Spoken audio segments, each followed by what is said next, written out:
to what appears to be the final meeting of the task force, though time will tell. Tonight, our first up is we have public comments tonight, and the public comments are starting after 6:30. And first up is Jim Shepke.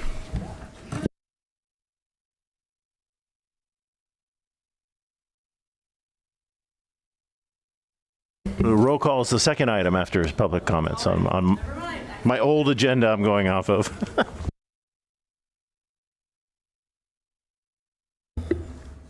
Thank you, Mr. Chair, members of the task force. Thank you all for your work on this task force. I've been, I think, to all your meetings. I've observed your work.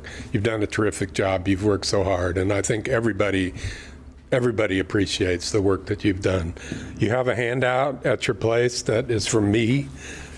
And what this is this was something that was handed out to the Budget Committee just a few months ago in their packet. And what it shows is cuts. And I highlighted some of the cuts. The cuts under FY25 that are highlighted were made. Center 50 Plus lost $400,000. Recreation or parks didn't lose that, but they lost $287,000. And recreation lost $80,000. You heard about some restoration, and that did happen, but these parks and Center 50 Plus were still cut. The library wasn't cut because the mayor found $1 million for the next year. But look what the plan is for FY26. I wanted you to see that. Close library, close Center 50 Plus. And that's your job, to avoid that. And our recommendation is a local option levy for parks, libraries, and Center 50 Plus. And we think that should go on the May ballot of next year. And we should call it a livability levy. And I guarantee you, library enthusiasts, parks enthusiasts, Center 50 Plus enthusiasts, we would work so hard to pass that. We would run the best campaign this city has ever seen to pass that. And it wouldn't be a lot of money either. I don't know, I can't give you a number, but hoping to keep that under like $1 per thousand assessed valuation. So we wouldn't be asking for a lot of money, maybe, you know, $10 or $15 a month or $20 for the average homeowner. Not somebody that's going to put them out of their home. It'd be a modest amount. We'd make it as low as we possibly could to have full library service and full park service and full Center 50 Plus service. So that's what we're asking you for. Thank you very much. Oh, we have questions. I got a question. Great. Yes. Good evening. Thank you for coming, Jim. Raquel Moore Green. To fully fund those 3 programs or entities, what's the total cost on that at the moment? You know, I'm the library guy, right? So I can tell you about the library. Our library this coming year is going to be funded at $5.7 million. Okay. And that's with the $1 million that the mayor found to add to the library. But that only has the library open 38 hours a week and the branch open 10 hours a week. That is so inadequate. So what we need is a full service library. If you look at Beaverton, Hillsborough, Corvallis, not Eugene because they're really high up there, we're looking at about a $10 million budget. To have full service, so to go from 5.7 to about 10, I think is what we're looking at. But that's obviously going to need a whole lot more work and analysis to figure out. Thank you.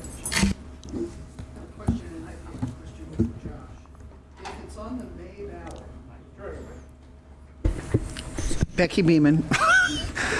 A question kind of for Josh. If we had it on the May ballot of 2025, when would we receive money and be able to act on it? Yeah, I appreciate the question. Josh Eggleston, Chief Financial Officer. May of 2025, you'd receive it in November of 2025, so just the immediate fiscal year following. Could I follow up on your question? Just a real quick comment, Raquel, on your question. I think for FY24, those three things are right around 16 million. I want to comment on what Josh just said. He's absolutely correct. However, I've actually been in a meeting with city administrators where they have told me that if we want a local option levy in May of next year, we wouldn't get the money until November, but there could be some internal borrowing such that the library could start on July 1st with full service and then pay it back. I was told that. All right. Thank you, Jim. Next up, we have David Levy.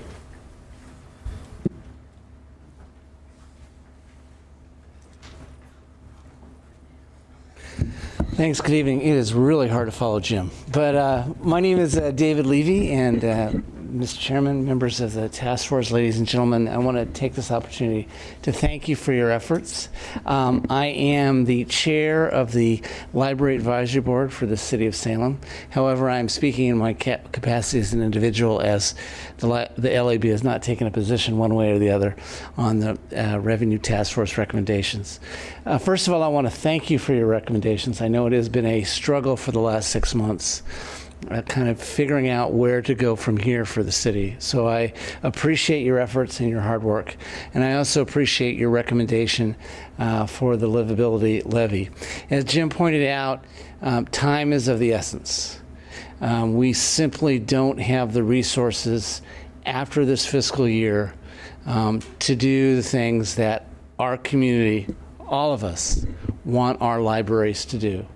So my recommendation to you for consideration is that this is not an intermediary step. This is a near-term step. This is something that we need to take care of in FY26. So if we're able to get this on the budget, on the ballot for in May of next year, as Jim pointed out, you have our commitment from the library community and others that would benefit from the livability levy that would help move this forward. To help identify and try to stabilize funding for these critical city services. So with that, I thank you again for your efforts. Any questions? Seeing none. Next up is Jane Cummings-Fitter. Hi, good evening. Yes, my name is Jane Cummins-Fiddler. I have been out of town a good deal at the beginning of the year, so I have not been able to attend or keep up with everything. But as the two former speakers have spoken of the libraries, I want to speak to the libraries as well. 40 years ago, I was on Project 90, which was, yeah, Russ is, he remembers. We studied, it was a lot of business people looking at what do we do to provide for businesses and industries. And there were a number of us that were taken down to California to speak to people in the Silicon Valley at that time. And what we heard changed some things at the committee, and I was asked to serve on a new committee. I was asked to chair the Livability Committee because we found that things like the library and parks and other services that are essential for the well-being of a city's residents are extremely important in trying to get business and industry to a community. I have also been a very strong supporter of the library. In fact, I spent part of the day at the library as a volunteer in the Friends Store, where I've been volunteering for 20 years. I've also been on the city council here 4 years ago when there was a huge issue about the library as well. And just as happened here this year, the community turned out and said, you can't cut the library.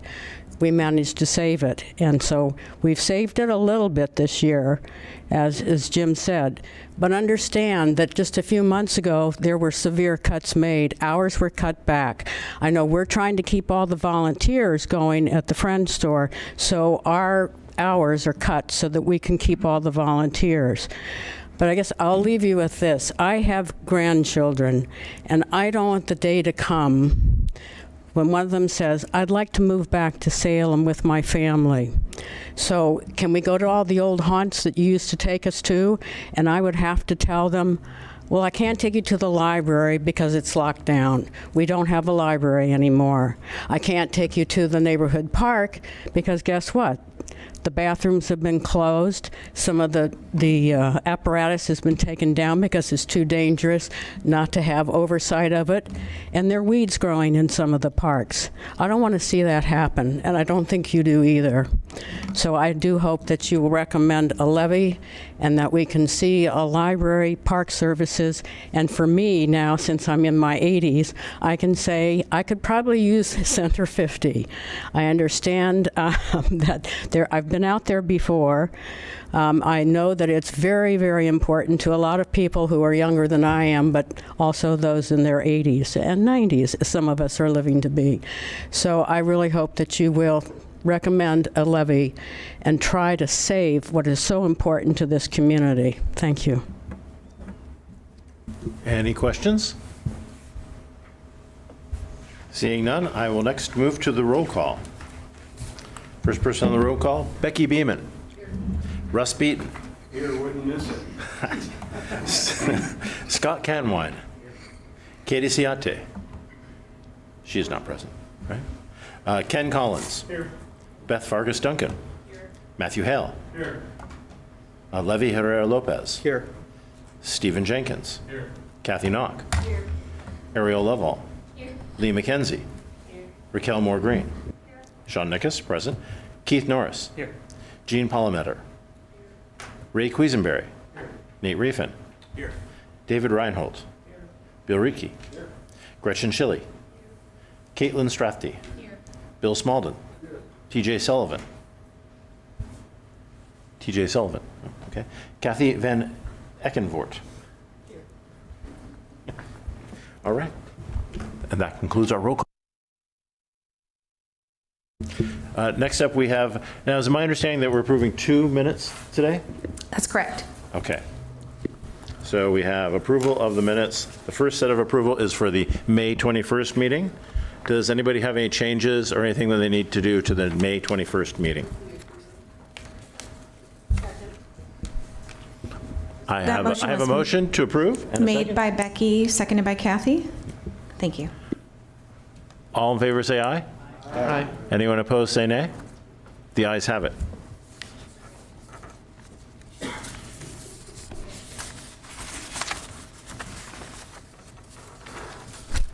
Wow, those are long minutes. But I did read them. Okay, what's the second date? Oh, where are the second? It's June 26th. The June 26th meetings? No, that's today. June 4th, 5th. 4th. June 4th? June 4th. Okay, the June 4th meeting? Yep, move to approve. Any discussion? All in favor, say aye. Aye. Any opposed, say nay.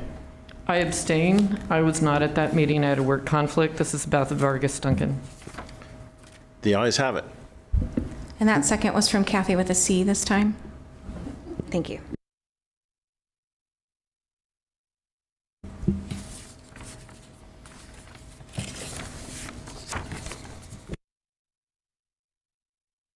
All right, let's go. Okay. Well, this is it. This is the 7th and final time you'll see this slide. I hope you all are going to miss it. This is our last meeting. We're almost there. There is cake to celebrate the final meeting. If you walked past it or if you came in on this side, there is cake. So we are finalizing our recommendations today. We'll be presenting to council in July. And so I'm going to go through what the plan is to present to council, and then we'll dig into the draft recommendations packet that you have received and wordsmith that thing until we feel as comfortable as we can moving out of this meeting. So there is a council work session on July 15th to go through the results of the revenue task force. We've covered this a little bit before. Here's what we anticipate happening at that meeting. The first is an overview of the task force, either presented by us or city staff, around what we all did, basically an introduction. John Horvick from DHM, who you all met, will present a summary of that community survey. You all got the in-depth results. He will present just a higher level summary and be able to ask questions. And then the chair and the vice chair will present the recommendations from the task force. We also, in tandem, staff is working on a preview of what those next steps could look like. So that could be which pathways are going to support which options, so that council has the fiscal data and the budget, essentially the work of the budget committee, aligned with the work of this committee at that time. We anticipate at the end of the work session, another work session will be scheduled. This isn't a one and done question, but that council is going to decide at a minimum some preliminary options, initial options to pursue. And so that's for additional exploration. That's for how much can, do additional fiscal analysis. It's probably additional polling and community engagement to understand the political viability and to understand things like what's the appropriate election for the most likely passage of a potential tax, something like that. So that'll all get started at this work session. It may continue into the next council meeting, or another meeting will be scheduled. Yes, Becky. Becky Beeman, I move that we identify an alternate briefer in case there's a problem with the chair or vice chair presenting.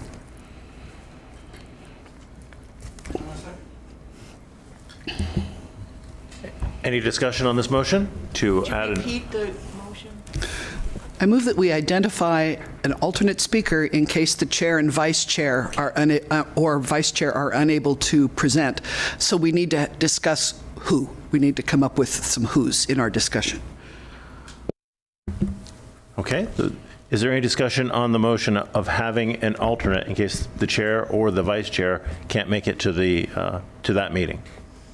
I would like to volunteer as an alternate speaker. Well, that'll be once we pass that motion, then we can take volunteers.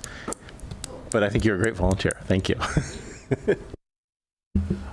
So I see no discussion. All in favor of having a third person who can take over in case the chair or vice chair can't make it to the meeting specified, say aye. Aye. All opposed, say nay. Hearing none, the ayes have it. And now we can take volunteers from this committee to be the backup person. And since Scott volunteered himself, I will nominate Scott. Second. I move to nominate Becky, please.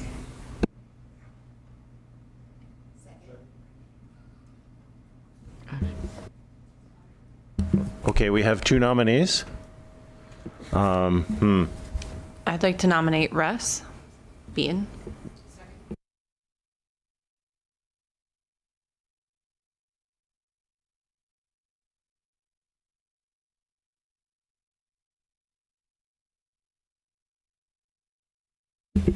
Okay. Well, I didn't come prepared to run an election between three people exactly. So how do you guys want to do this? Should we see who gets the majority of the votes, or should we apply them as a team together to do it? Or, please. Can we have Moss Adams send a survey out after the meeting? I mean, we just have to get someone before July 15th, and it would only be if the two of you aren't, I mean, something happens, right? You get hit by a bus. Can I ask that, Bill Rickey, can I ask that all 5 people just plan to attend, and who can make it doesn't make it, and just go from there? No further need to have Moss Adams send a survey or take a vote, and just cut and dry the 5 people the 3 here that we've elected tonight or have volunteered tonight. Just go.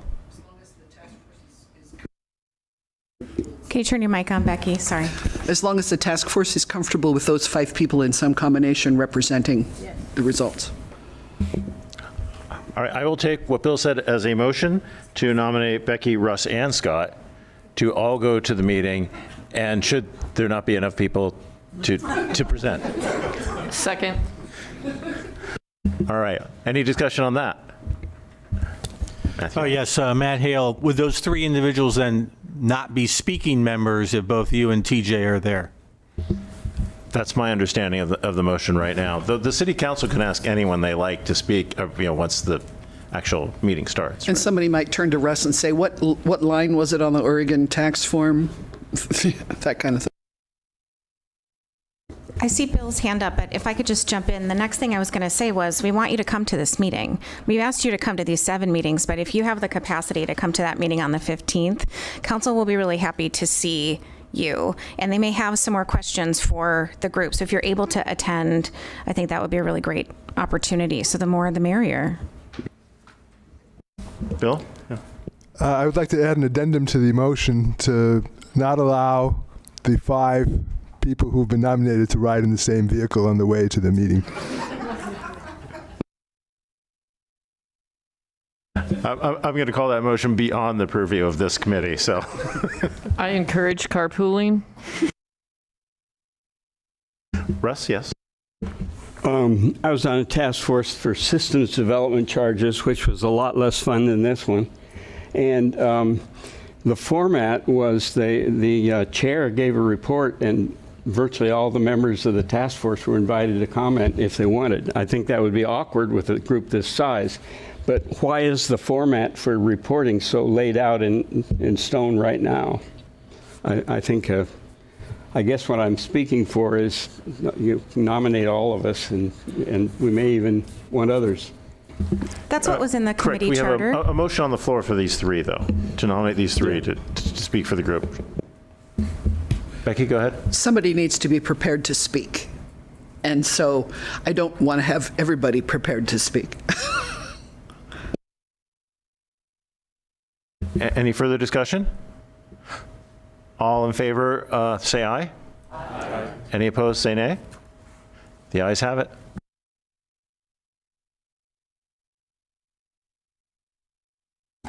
Okay, moving on.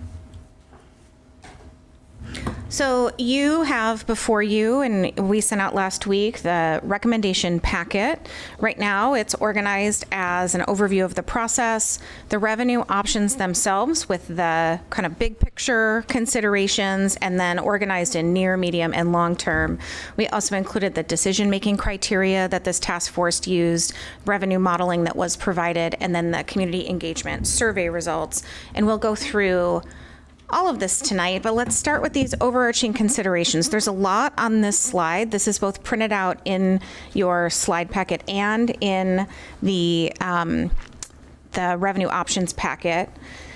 We have some proposed edits based on the feedback that we received from you all in the survey, our last meeting, as well as some of the public input section. I think that's probably the piece that we have the most.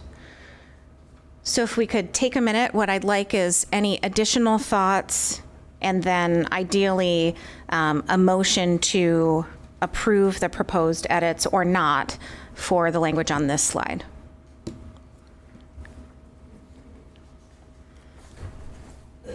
Yeah, Jean. Jean, can you turn your mic on? Jean Palmatier. The public input about all options, I don't think all of the options need to be taken to a public vote, particularly business tax, for example. So I think that's a little overkill.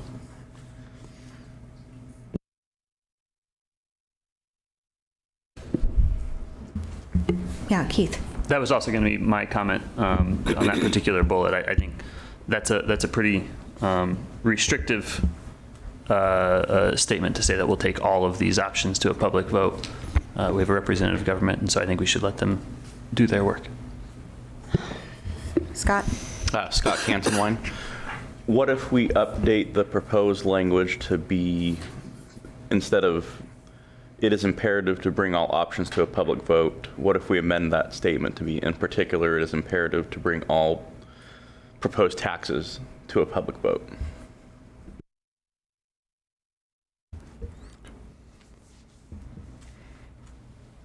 Beth Vargas Duncan. My comment is that we elected city councilors and our officials to make those decisions when they want to vote and enact something versus not.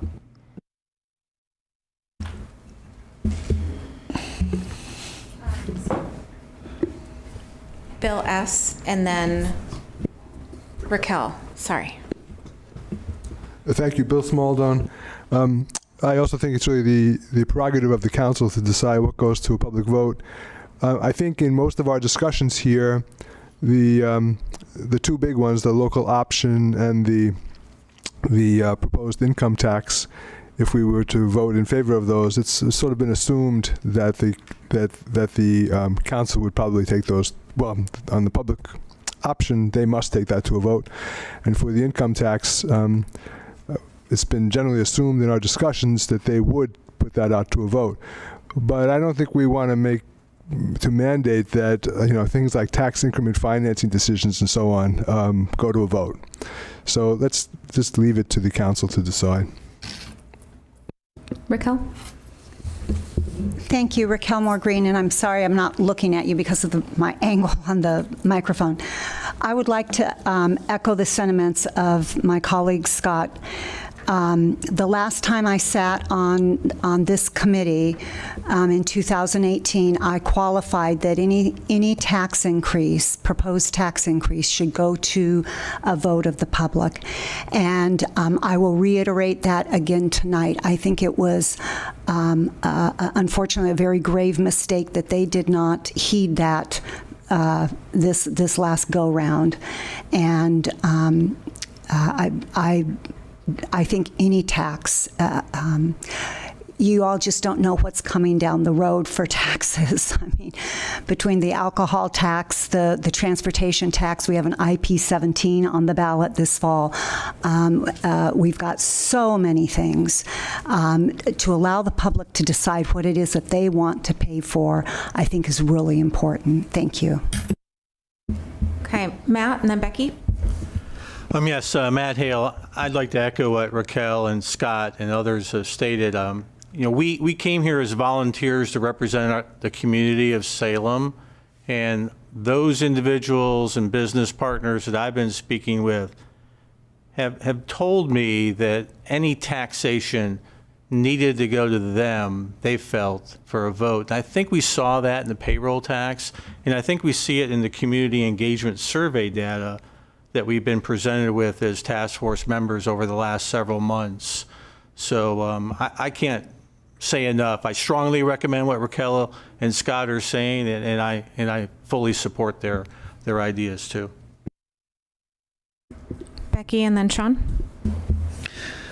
I like the idea of encouraging them to take it to the vote, and I'd like to bring up the wage tax experience specifically, and I would propose, based on recent experience with the wage tax, which brings it to the head, it is strongly recommended to involve the public through a public vote to be transparent and build trust in our city. So it gets rid of the imperative, but it makes it very clear that they're on thin ice if they don't.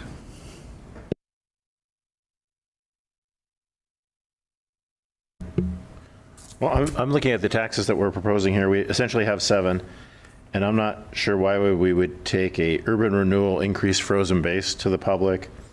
Why would we take intergovernmental agreements with other entities to the public, or why would we take payment in lieu of taxes? That's 3 out of our 7 that I can't see us having any reason to take it to a public vote, and even in some cases a public vote would be quite confusing.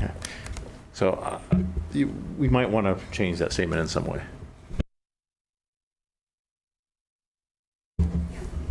So I'm just going to move that we retain the current draft language in the public input paragraph. Seconded.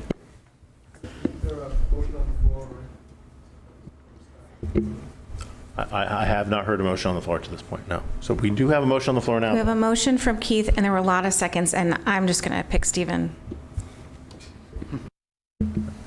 Discussion on the motion from Keith.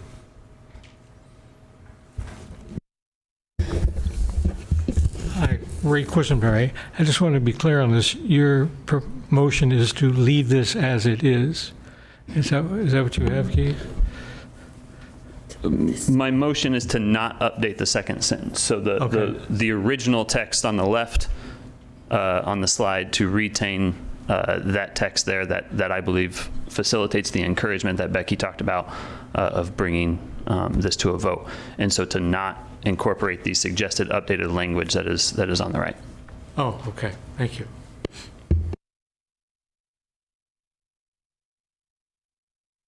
Any further discussion? All in favor of keeping the current language, say aye. Aye. All those opposed, say nay. Nay. The ayes have it. We're keeping.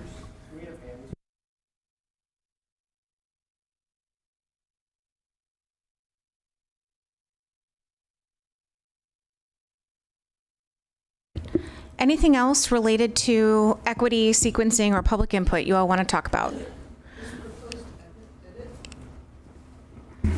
All right, Becky Beeman. The last proposed edit, I'm not sure how that rolls in, unless it's advice in the public communication to change the way we talk about the city. So where does that end up going? Under public input? Or is that just advice to the city? Right now, it's under public input. It's Okay. part of, I would say it's part of the public input process is what's the problem we're defining. Okay. Right? Okay.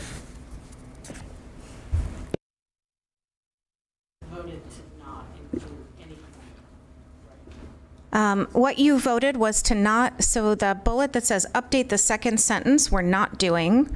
We're keeping the language on the left. But we still have on the table that first sentence and the last bullet under public input. You need some zhuzhing? Yeah. Well, we can definitely do that.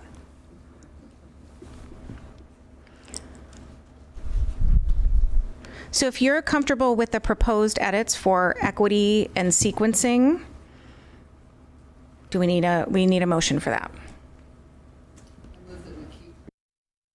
Becky, you do need your mic. I am having trouble with that tonight. Becky Beeman, I move we keep the wording on equity and sequencing. Second. Did you hear who the second was? That was Ariel. Oh, Ariel. Okay. So your motion is the original wording or the proposed edits?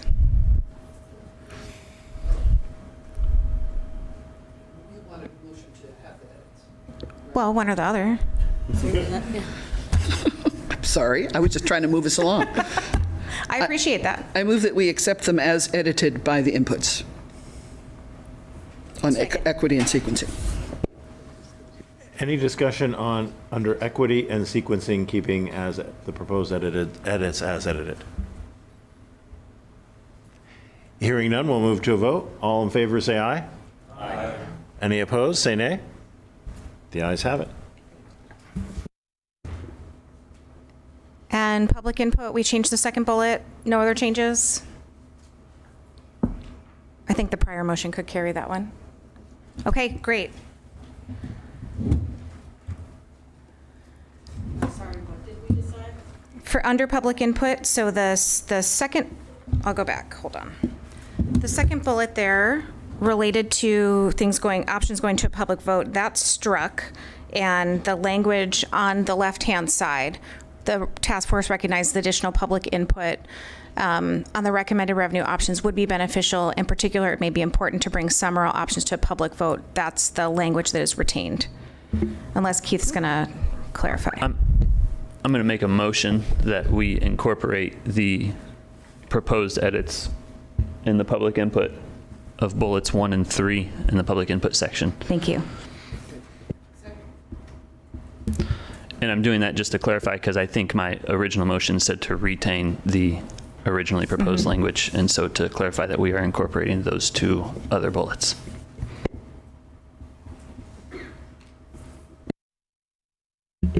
Okay, we have a motion and a second to include under public input bullet points 1 and 3. Any discussion? Further discussion? All in favor, say aye. Aye. Anyone opposed, say nay. The ayes have it. Okay. We have a community survey. So there was language around, well, you provided feedback in our last meeting related to survey methodology, what was presented in town hall versus the survey. Based on your feedback in the survey, we recommend actually removing the community survey topic from the recommendation packet and having the survey consultant directly address those.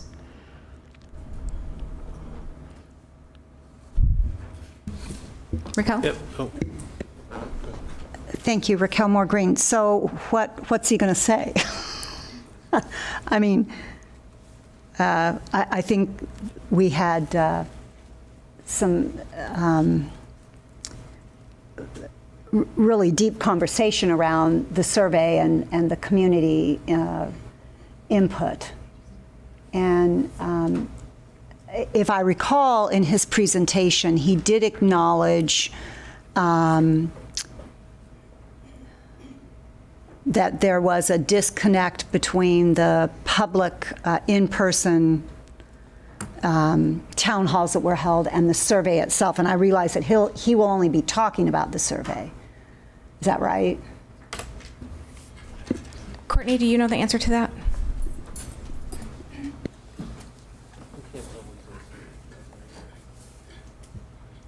Good evening, everyone. My name is Courtney Knox-Bush. I work here, and I was going to just say I'm sorry I stepped out for a moment because I'm struggling with my voice, but the statistically valid sampling that occurred is something that John Horvick would speak to when he joins us in July. The other survey that is part of the gathering of input that we had in the open houses and other devices, that input is not something that he would be speaking to, but we do have a summary I've seen somewhere that compares the results, and so that would be available, could be attached to your recommendation should you wish. Yeah, and council has already seen that in one of their updates from the task force, so we can definitely include that. Okay, thank you. And so clarification, I would like that piece, that town hall piece, to be part of this record that goes to city council. You can make it an appendix, whatever you want, but I do think it's important that that be there. And the reason I say that is that this document that is going to be submitted is what goes into public record and what it is that the public is going to see.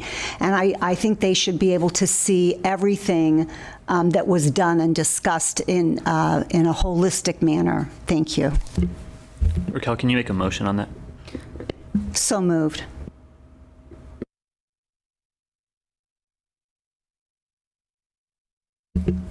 So I understand. We are including, in addition to the community engagement survey, the town hall surveys as an additional appendix? That information will be, so I just moved back to the table of contents, so community engagement information will all be in Appendix C for council. Okay. Any discussion on the motion? I see Becky and then Jean. Becky Beeman, so two specific things that come to mind are the low Hispanic representation that was pointed out. I don't know whether that was both the survey and the town halls or just the survey. And the fact that the responses from the public were internally inconsistent. We want business to pay for the shortfall, but we don't want to impact business. They said both of those things. And I think it's important that we point out that we heard that, and they can't necessarily both be accommodated. Jean, and then Levy. Jean, can you turn on your... Again, Jean Palmatier. So the community engagement would be covered in the report, but not the supposedly statistically accurate survey? No. Am I understanding that? So on the I'll just keep going backwards. Okay, so on the 15th, they'll get the packet with all that information. They will also receive the survey results, and John will present a summary of that. So it's all going to be together in the All same. together. So, but it would not be in the report. It would be a verbal. So it's going to be the community engagement summary, everything that we did, the survey, the town halls, all that stuff will be in Appendix C. And then he usually does a separate presentation like the one that he gave to you all that has kind of the high level results. Okay, so both of them would be included in the appendix. And they've received everything along the way as well. So this will not be the first time they've seen it. Okay, and I guess my concern is the disconnect between the two be relatively apparent. Yeah, so what I'm hearing is that what should be said is that what you have noted multiple times as we've gone through this process, people who attend town halls are people who have access, right? There was a huge turnout for the library in the town halls, which isn't a surprise, but that didn't necessarily reflect the same way in the survey, and so we want to point out where those gaps are. So that's something that both we can cover in our presentation, and I know John mentioned it when he talked to you all. We can certainly make sure that that's part of what he talks about as well, even though they didn't do the town halls. And I saw hands. I saw Levy, Sean, Stephen, Matt, Kathy, and I didn't look over here yet. Levy Herrera Lopez. So just to clarify, I think what I pointed out was that low percentage of Spanish speakers participated. I think Hispanic was about 20%, if I remember correctly. But the 3% of surveys responders that did it in Spanish seemed to me like extremely low, less than probably half of what, if you wanted to go statistically representative, because I looked it up and it's about 10% of the population of Salem. So that to me, so I didn't offer a recommendation on the language or edit, but to me it's really important for the next stage. Whatever the city council decides to do, they need to know that they need to engage more Spanish speakers than they did. Thank you. To Becky's point, I think the community isn't entirely incorrect that sometimes higher business taxes can actually create a better business environment, and maybe the citizens are in some ways aware of that. I can give you a personal example from my family, a grant from the city, not this city, a different city, but created a small business incubator. A family member went into the small business incubator, started a bookstore there, and ended up becoming the largest importer of Spanish-speaking books in the United States, several years later. High taxes often lead, or appropriate taxes often lead to better school districts. Better school districts produce areas where the economy can grow more quickly. I think without like Berkeley and Stanford, we wouldn't have, in that area at least, the biotech industry and the high-tech computer industry that both came from that. And so I think actually, even when you get into the ideas of a larger police force can create less crime, and less crime can lead to a better business community, where there's less people just walk into stores and stealing stuff. So all those things, they can actually go hand in hand, and perhaps the citizens of Salem saw that in a way that isn't immediately obvious to the rest of us. We had Stephen, Matt, Kathy, and then Bill R. Thank you, Stephen Jenkins. I guess I think some of these things were immediately apparent to us as we went through the materials, and I'm going to assume that our city councilors are reasonably intelligent, and some of these things should be reasonably apparent to them as well as they go over the materials. I just want to avoid being pedantic in our materials and be persuasive in what we're actually trying to achieve. Go ahead, Matt. Matt Hale. Colleen, just from my understanding, then, is John going to present the results of the telephonic survey results? That's correct. Okay, and that is separate from the town hall results? Yes. But in their presentation, they'll get a summary of both. And John's going to present the telephonic survey. And then just for the record, my attendance at one of the town halls, it was very apparent that people were putting multiple stickers up. And so I would just like to state, and I've mentioned it before, that I don't think that town hall data is really statistically valid. No, and it's definitely not meant to be. Yeah. We wouldn't want to turn people away at the door based on their demographics for a town hall, that's for sure. Kathy?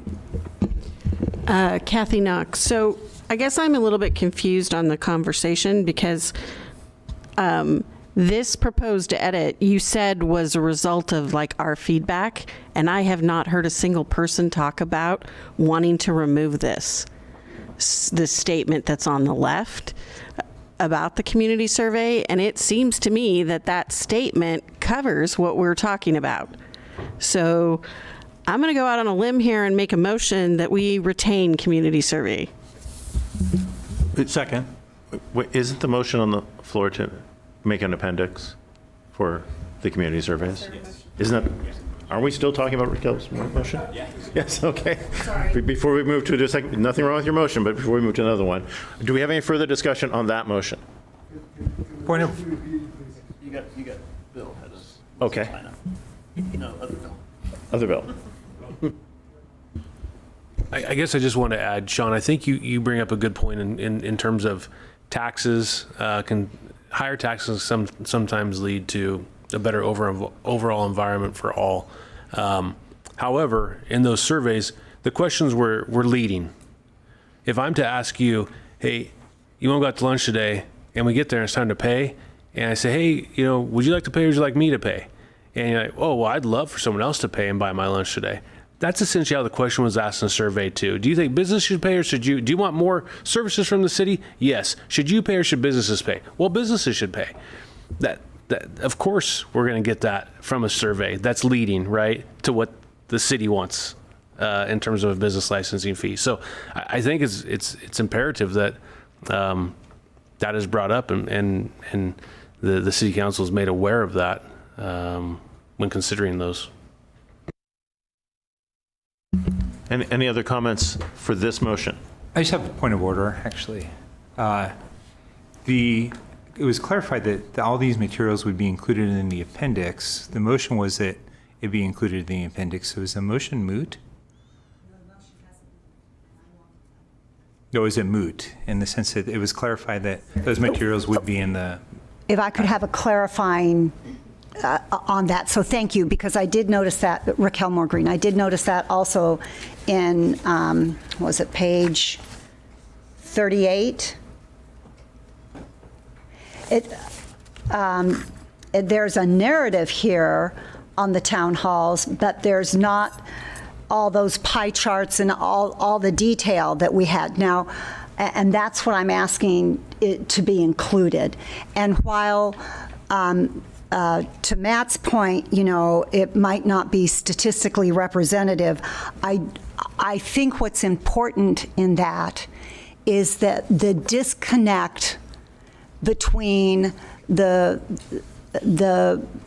what the business community brings to the table and the stresses and the strains already on the business community. I think there's a disconnect within the general population on that. And while perhaps it is contradictory, I do think that is reflective of perhaps the lack of full knowledge of how things work and some of those overarching stressors. All you have to do is pick up any news these days, and you read about the restaurants that are closing because of minimum wage. They can't do it anymore.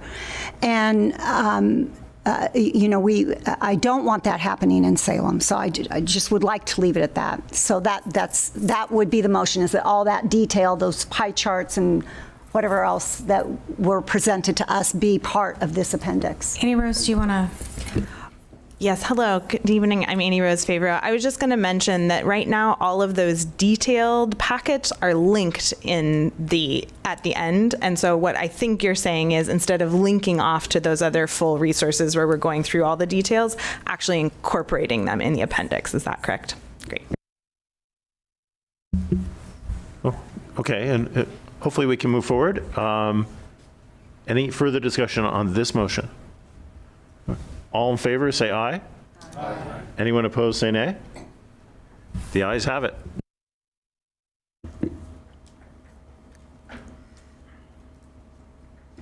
Do I need to remake my motion now? You do. Okay, so I'm going to make a motion that we leave community survey in as it's written on the left.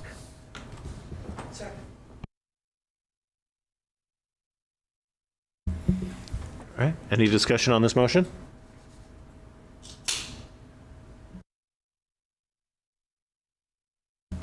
Hearing none, we'll move to a vote.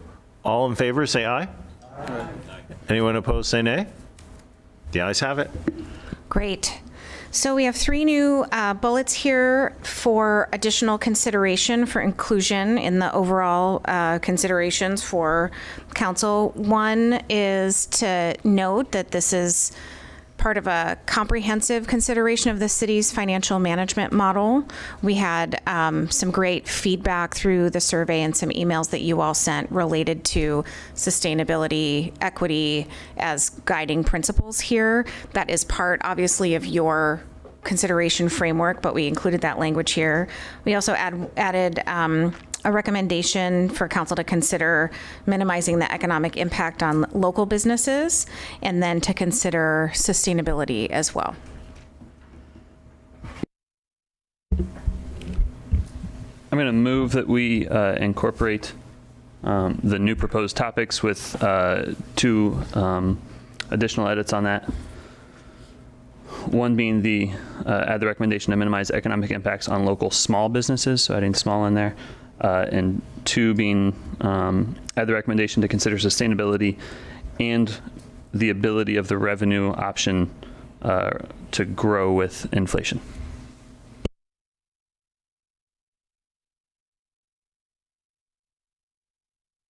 Second.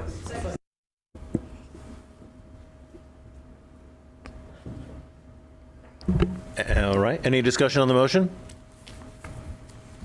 I don't know, Kate Strathy, I don't know if this is discussion on that motion, but I believe the 3rd bullet is redundant with bullet number 1. It already mentions sustainability. I don't think we need the 3rd one. I guess, Bill Ricky, I guess I have some discussion. It may make a lot of sense for us to have further discussion about what a small business is and where that cutoff may be. For example, the state of Oregon implemented a corporate activity tax, and the cutoff there was $1 million. Even I think the thought process behind that is they didn't want to hurt small businesses. As a small business owner, I can tell you to generate $1 million worth of revenue is extremely easy to do. It's not a difficult task. Keep $1 million worth of that revenue. Keep 10% of that. Very difficult. I think it's important that if we're going to recommend that there's a cutoff somewhere in there, that maybe we nail that down. I think that's important to note. I think that it's a very generic phrase, right? Fairly vague to call something small. My assumption, which may be problematic, is that the city has thresholds for that determination already, and that we would assume that we would follow those same existing thresholds. Let's ask. They're here, right?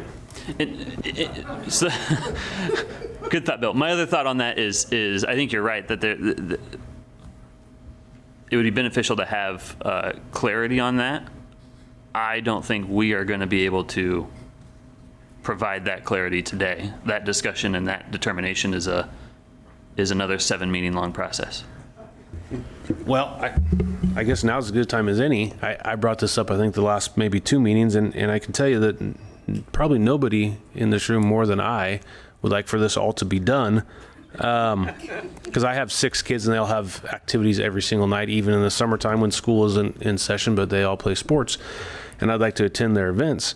However, I think given the discussion that we are having tonight, which is all really good discussion, I think every time we've had this, we all learned something. Maybe this isn't the last meeting. I know that the library folks have expressed, a need to get this done sooner so that the library can be funded, and I want to be cognizant of that.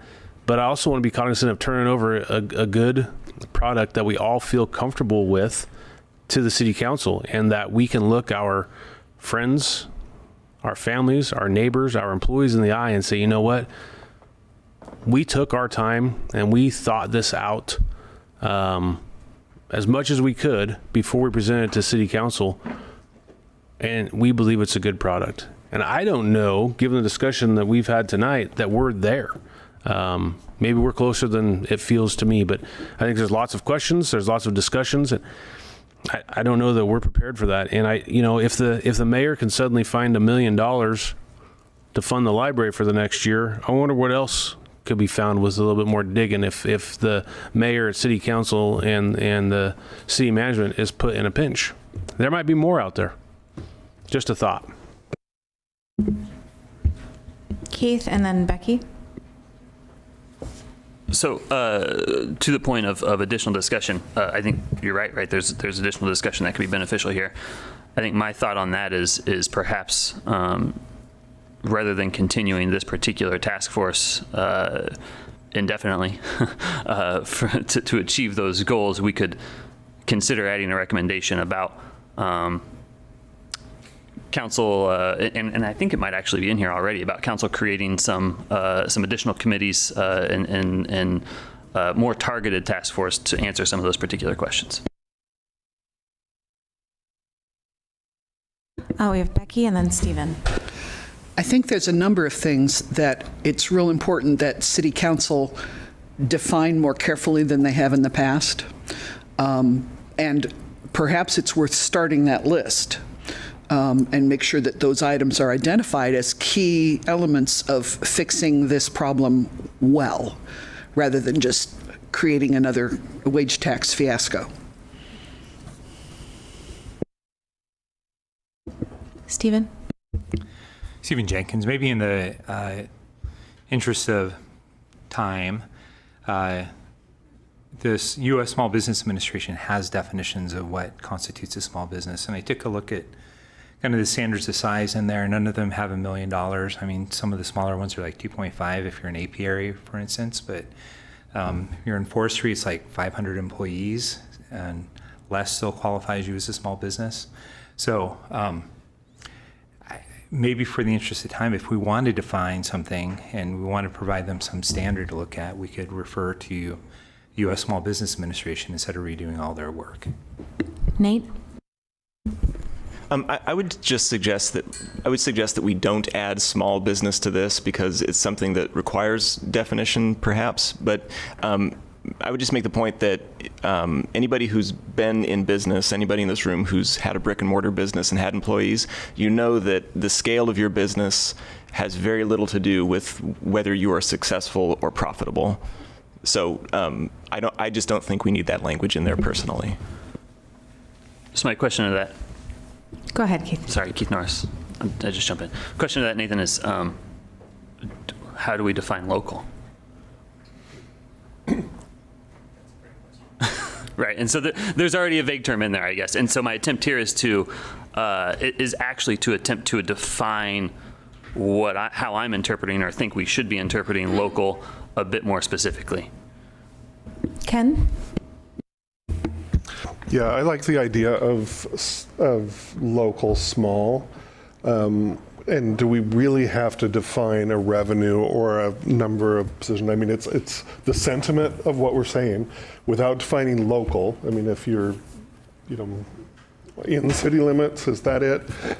Are you a chain? Where you owned? All of those kind of things. It seems to me that something's got to be said in the words that we don't have to define to that point. Let the work groups that are going to actually implement some of these things define those, and whether it's small business association, those kind of things. So Thank you for that. So Scott, right before Scott and Matt, so I would anticipate that council identifies options, and then this is part of the analysis of the options. If X was applied to businesses of these different sizes, here's what the scenarios would look like. Very similar to what Russ and company had put together, right? So that should be part of the type of analysis that council would do. You don't necessarily have to get into the weeds of that, although it's a value, right? And so it's understandable why you might want to put that in. So Scott and then Matt. Scott Cantonwine. That's actually a great segue to what I was going to say. I think we're splitting hairs a little bit. I don't think on the one hand, we don't want to create an environment where the small mom and pop brick and mortar shop is overtaxed and has to leave the city. On the other side of that, I don't think we want to become a business unfriendly climate to large businesses, because they bring projects, they bring employment to a necessary scale to the city. So I think there's nothing lost by saying minimize economic impact on local businesses, because small and large and medium are all important. Matt?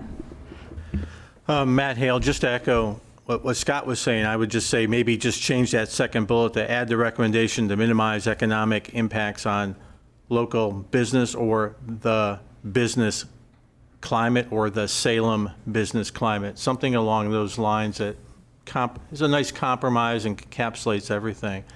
And then we're going to have the discussion on inflation that Keith recommended in his edits. I think that comes up in multiple spots further on tonight. Perhaps we should just narrow it to what most of us recognize as an inflation indicator that the federal government uses every year for Social Security, and just peg it to that. Because we have a lot of retired members in our community, and that would make the most sense.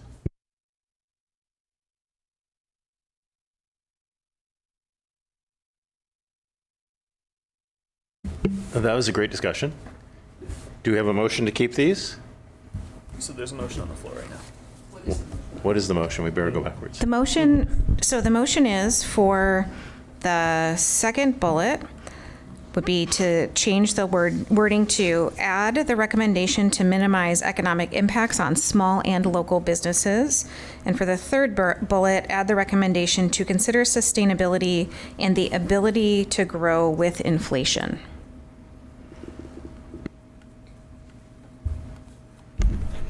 Are we looking for a second? It was seconded by Bill Smaldone. And the motion was also to add those new topics, all three of those bullet points, into the recommendations. But those were the particular edits on the motion. Any further discussion? All in favor, say aye. Aye. All opposed, say nay. And there was three nays? If the nays can put their hands up, it sounds like the ayes have it. Okay. All right. Well, that was the big wordsmithing. Yes, Becky. Oh, here we go. Okay. Becky Beeman, big proposal. I move that the task force report be reformatted to reflect the belief of the task force members that the income tax option is the primary revenue stream for fixing the city's revenue shortfall, and present it first. Then present the stopgap revenue sources that will allow us to operate until the income tax option produces revenue. Then present the options that require negotiation and consent from other agencies. Tables should only be used as appendices or at the end of each of these sections, and should only include the options presented in that single section.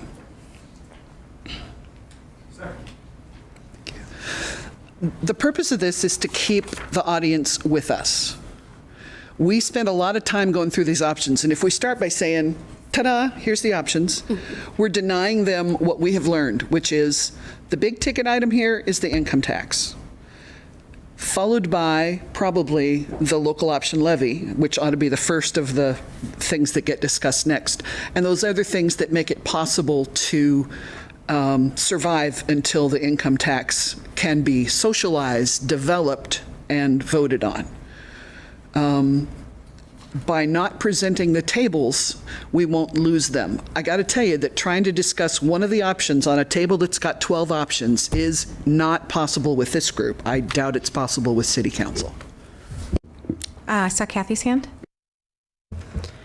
I'm not sure that we're in 100% agreement that the main option the council should be talking about right now is the option tax. I understand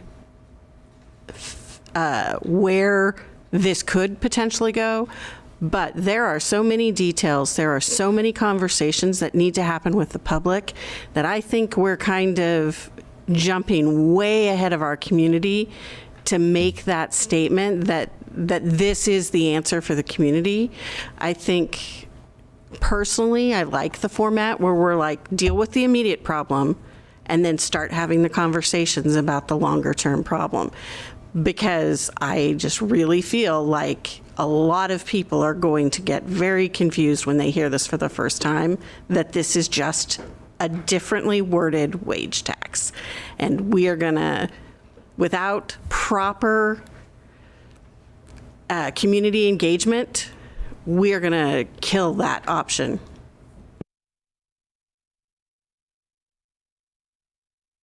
Kate? Could we have both formats so that they have all of the information? Is that possible? So they see it in both formats? Would that make sense or no? So I think what I hear from Becky is presenting them in a priority order. And what we have in front of you right now is how it has always been ordered, which is just, chronological. And if when you get to the income tax, it's buried in there. It says, this is the primary revenue source. This is the only piece that's really sustainable as it is. This is the only piece that grows with inflation. It basically is buried in the option itself. So if you read every part of it, it'll tell you that. But we're hiding it. We're hiding the lead. Scott? I guess from a formatting perspective, would it be possible to have some sort of an executive summary that says, this is... Yeah, here are our priorities in order. And maybe direct the reader to page 36 or wherever it's found? Yeah, I want to acknowledge this is a lot of information. It's dense information. You've been working on it for months. Council has been hearing it, and it's still going to be a lot of questions. We're still going to be learning, right? So it's a journey, and more information is what folks want, but it also means we have to navigate through it. Yeah. So Keith, Sean. So I was going to second Kathy in kind of what she talked about in terms of not totally sure that is the primary focus of this body at this particular point. I mean, it's been our primary discussion, but in terms of that being the absolute best way forward, I think it's something that we all, or from what I've taken out of the discussions, that needs additional exploration. I was going to recommend something, or was thinking about a recommendation similar to what Scott had, of what I think you're talking about, Becky, is kind of a more of an overarching narrative about the packet of materials, right? That provides some additional color to our discussions here. And so I think an executive summary works. My only hesitation on that is I don't think we have time to craft it and review it and all kind of agree on it before this is finalized. Just so I understand, and maybe a simple way of doing it, we're going to put medium-term options where the near-term revenue options are now, move the personal income tax to A from where it is now is E, and move local property tax levy to D, and then the rest of the sort of format the same way it is now, with near-term revenue options being the second section, and the third section being long-term revenue options. That's not a huge change for the overall report. We're just moving some things around then. Is that right? It pulls a couple things forward that need to start work now, but they'll come to the voters later. It basically says, if you're serious, if you want income tax, you need to start defining what it's going to be and working at it and talking about it with the community and determining what their feeling about it is, so that a year and a half from now we can put it on the ballot and see if we're really going to do it. Same with the local option levy. If we want to separate out for livability, we need to start work now, and let's talk about what you'd get out of this and how it would relieve the pressure on the operations. I've even forgotten the terminology. But don't say they're going to happen fast, but say, if you're serious, these are two things that you ought to start work on so that it's defined and ready to go and socialized with the community before you send it to vote. Okay, so Ken, Kathy, Russ, Matt, Keith? Yeah, my thought on the income tax piece is it is a solution. I think the fundamental message that we need to send, and the thing that we concluded, is current funding mechanisms are not going to work.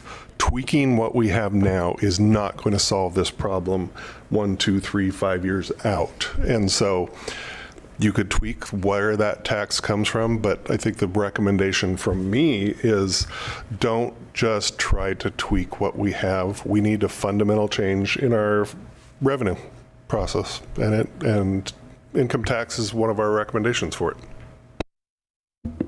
Kathy? Yeah, I'm not comfortable saying that this is, as a task force, our priority. I can't vote for that. I think that what we've been working on is presenting them a list of options that they would then have some of these discussions, and members of the task force can certainly lobby the council like any other member of the public for the option that they think is best. But I understood our charter to be, we're going to present you the options. We pared down to the ones we think you need to look at. And so I'm not comfortable doing this by priority. I think that it's more appropriate to say, pick which you're going to deal with first, the immediate problem or the long-term problem, because they might actually decide that neither of our near-term options work, and therefore they're just going to move on, right? So I feel like we're coming up to the line between making a recommendation and thinking we're making a decision, and we're not making a decision. Russ was next. When she started talking, I didn't know that I was going to agree with Kathy. When she finished, I did. I'd like to remind us what we're doing here. We are structuring our report. We're not making any decisions. Very few people are going to read the whole report word for word, unfortunately. And even those that do are going to be doing so to pick out bullet points as to what it says. And I really like Scott's suggestion of an executive summary, because that'll get 95% of all the reading, and that cannot and should not be done until we have passed the report itself. So I just think I don't think we're wasting our time, but I'd also like to ask a procedural question. I'm fine with nay, yes, nay, ayes have it type votes on wording changes, but we're going to have some decisions to make as to what things to propose or not. Has it been decided whether the task force will take votes that we record or just aye, nay votes? I can see arguments both ways, but what are we going to do when we get to voting on our actual recommendations? We already did. Russ, I think that there's some places where we're going to need, like when I look at the comments that are against things like the income tax, every single person should participate is one of the suggestions. Everybody should be impacted. There should be no zero at the bottom. And we need to discuss that and say, so we intend the people with SNAP benefits and housing vouchers to pay the tax. We need to have those, and I think those will need to have the numbers on, this many versus that money, because we're not going to have I think there'll be a healthy amount on both sides.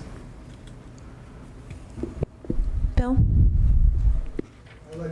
Bill, your mic needs to be on. Bill Smaldon. I would like to return to the issue of the order of the report. So, speaking for myself, I think it's no secret that I would love for us to really emphasize the income tax as the way out of the city's difficulty.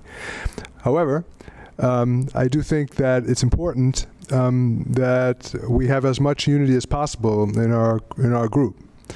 And I think that the basic point is made within the order that we now have.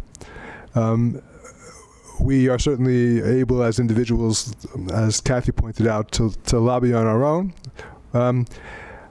I would I seconded this motion for the purposes of discussion. So I myself would vote against it if I felt like the group's unity was weakened because of it.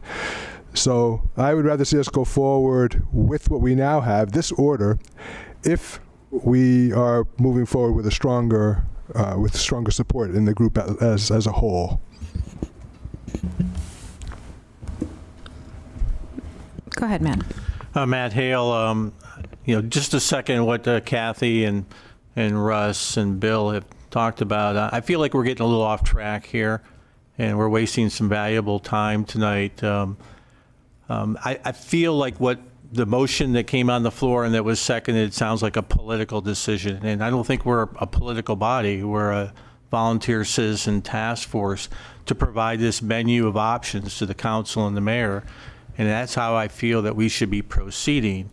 And we shouldn't be making this one item a single priority. That's not our decision. That's up to the council and the mayor to decide how they want to move forward. And I just go back to the community survey done by DHM. I don't think there's strong support for it. So I feel like if we were to put our mark on that and say this is a thing we were going to die on this hill for, I think that would be the wrong decision for this task force. I think we'd be making a serious, huge mistake. And with that, I'm going to call the question and move to a vote.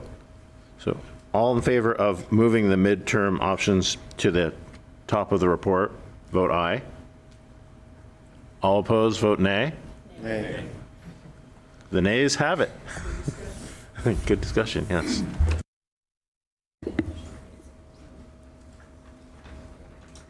Wait, let's wait till the end. Okay, so we are going to go through the options in detail. Do you want a 10-minute break before we go through? You guys want to power through? That's a power through. Okay, Annie Rose, your turn.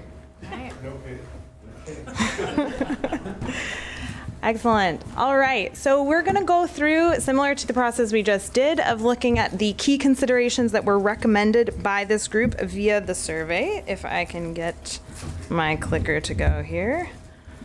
All right.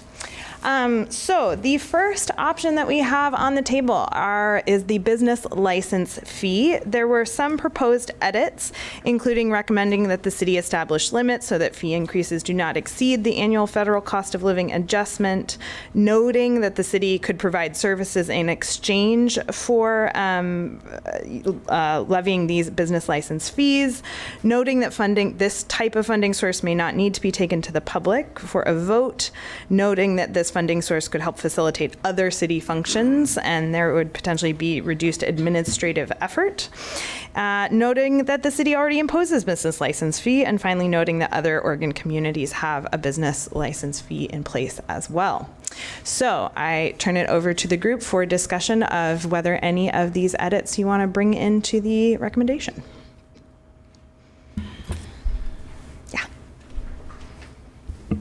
Stephen Jenkins.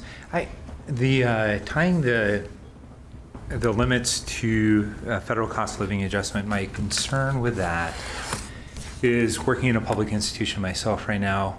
We've seen public employee bargaining resulting in increases in salaries of, I think, 16-point-something% over the next 2 years, as an example.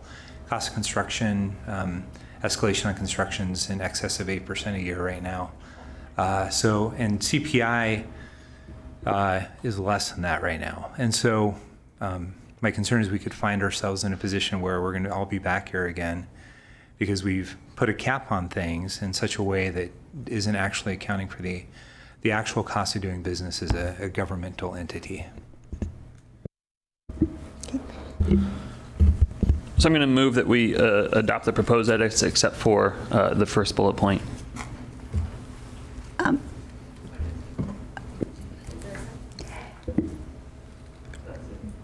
Second, Beth Ferguson. Thank you. Go ahead. Go ahead, speak to your motion. Thank you. And I was going to had a similar concern to Stephen in terms of kind of tying it to the federal cost of living adjustment.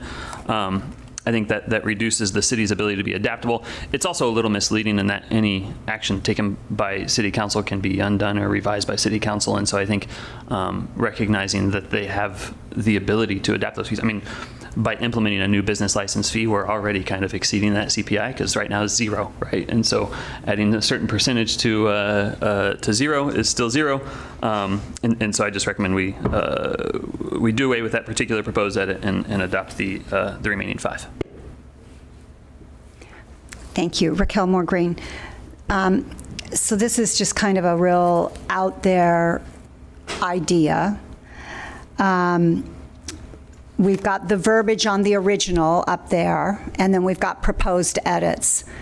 What if the proposed edits were sub-bullets for other consideration?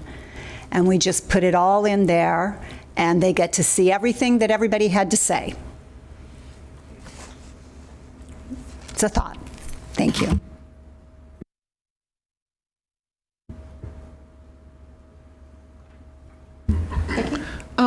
So I'm looking at the business license fees section, and I'm trying to find the original wording.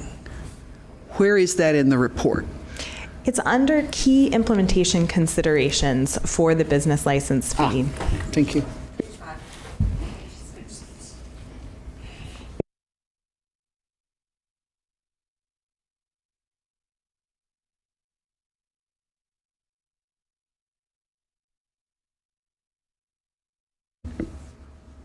All right, any further discussion on that motion?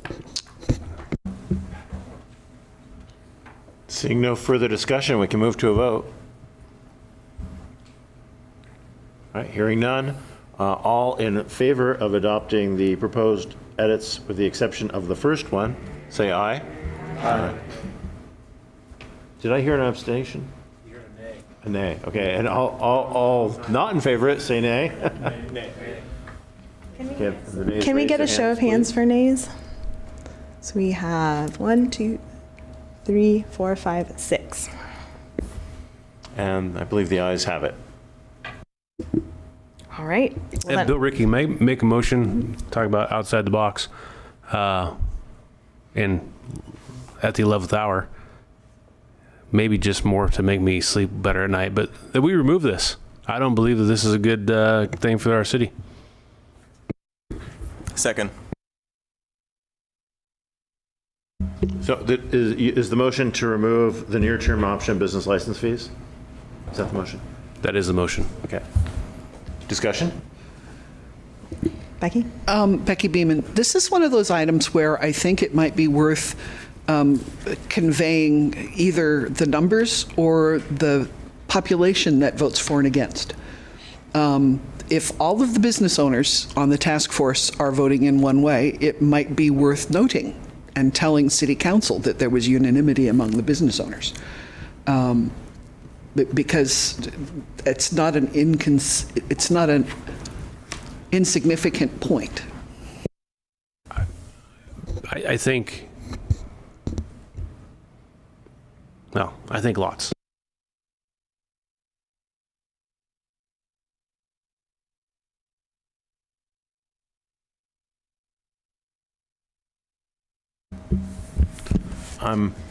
I would note that we have 3 options here that have the possibility that we can control as a city council, not us here, but as the city council falls within the purview that they could actually do something about, and that's the business license fee, the local property tax levy, and personal income tax.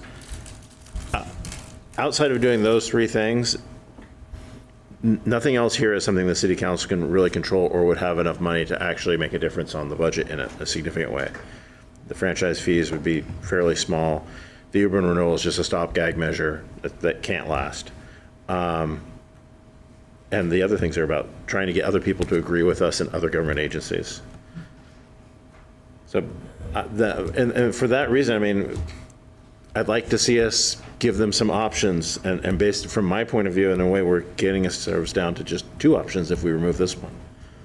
And that would be my spokesman against it. I see Matthew and then back to Bill.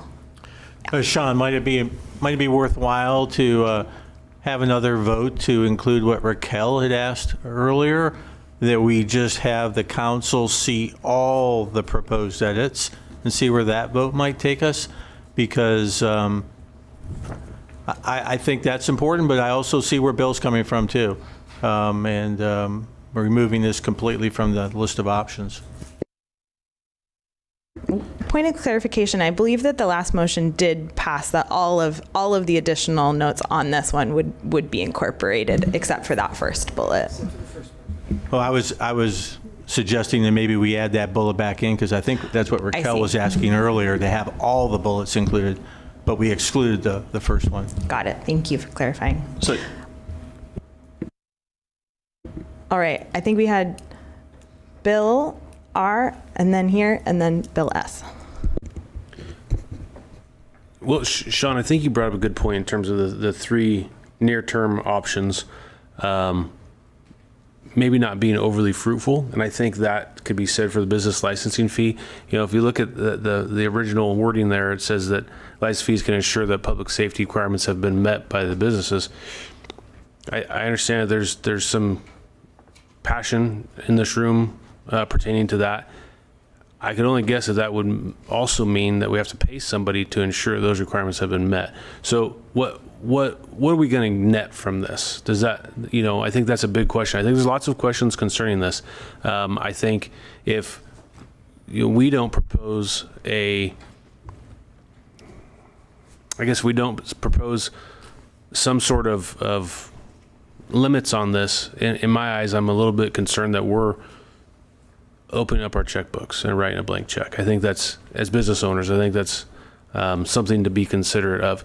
And I can tell you that from what limited knowledge I have, when this does make it to city council, they will run with this one.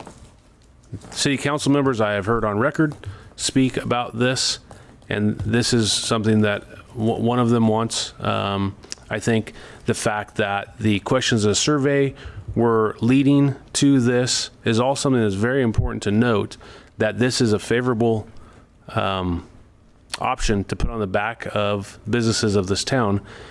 And I don't know that we're going to net a whole heck of a lot out of it. I would also note that it was the business community that rallied behind the effort to get payroll tax on the ballot. And once you took on that community, they were very vocal in their efforts to get that on the ballot. And I don't know that the city wants to take on the business community again for something that's not going to net a whole heck of a lot. So what I would propose is take this off. And to your point, maybe all near-term options aren't worth the time and effort of the city. And we propose the mid and long-term options only. Keith? Or shall we go with Bill? I'm going to vote against this motion because we already have this tax in place. It can be developed by the council in various ways. It can be developed in a way that nets substantial sums, and I am not in favor of removing these relatively modest tax enhancements that are in the package, because they are really important to keeping the city going in the next year or two. So we need to come forward not just with the long-term proposal that we have worked on, but also with some bridging mechanisms, and this is one of them. And this is widely used in the state. Businesses in other towns in the state don't all fold up and go away, and it can be structured in a way that brings in maybe not massive sums, but substantial sums. So I'm going to vote against the motion. Keith, did you? Okay. Any others? Stephen Jenkins. My concern with, I heard Raquel's comment about adding all the bullet points. My concern with that is a lot of those bullet points, if I understand right, they could have been from a single individual in the task force and their response on the survey, correct? Okay. So my concern with that is that could appear to elevate the voice of a single person with a single concern to the level of the overall voice of this task force and putting those things forward to the city council. So and for that reason, I'm opposed to that idea. So my comment I passed on earlier was going to be pretty much exactly that, right? So just want to second that, Stephen, that I think I agree with that, right? The point of this recommendation packet is to provide a consensus recommendation as a body, not as individuals, and to have those individual opinions in there. And so in terms of being able to understand and appreciate those individual perspectives, these meetings are all open to the public. We have our minutes. We have all of these documentations that are all publicly available documents. And so I think to the extent that information is desired or beneficial, that can be sought. The other thing, though, is in order for that to be considered, we need a motion, right? Like no motion's been come forward on that front. Is there further discussion on the motion that's on the floor? Which is to remove the business license fee from the report? I guess I want to talk to Bill Smaldone's point that the belief that there's a need for funding immediately. If that is true and this was implemented, let's say, could we put a caveat in this presentation that if one of our long-term goals that we present is implemented, this goes away? There is a mention of that in the sequencing consideration at a high level. Well, can we put it at a low level so it's in here?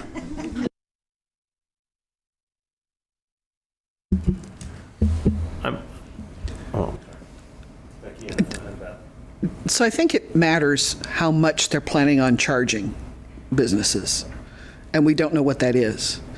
But I find it difficult to believe that a food truck can pay for a business license and other businesses can't.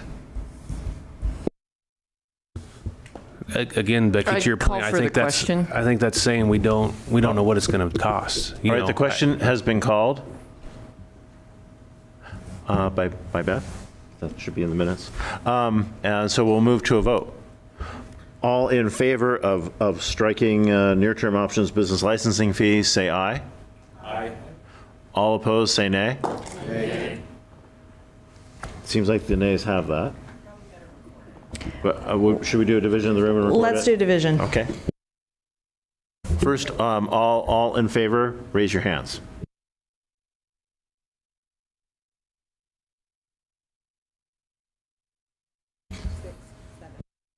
I am seeing 7 ayes. And all opposed to doing that, raise your hands. 1, 2, 3, 4, 5, 6, 7, 8, 9, 10. I'm seeing 15 nays.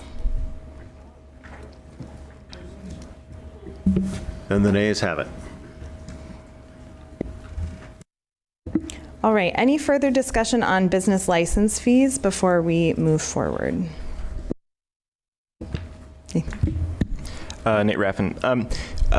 Okay, so respecting the vote, totally get that. I would just like to make a motion that we just add one more bullet, one more recommendation as follows. Recommend that the city seek input from the business community on how to craft any potential business licensing program. Second. And I say that because I believe that buy-in from the business community is critical to this being successful anyway. So I would prefer to have that. And I believe we got a second from Bill R., correct? Yes, great. Any discussion on this motion? No? Hearing none, all in favor say aye. Aye. All those opposed say nay. The ayes have it. All right, then I am going to keep us rolling on to our next item here, which is the franchise fee increase.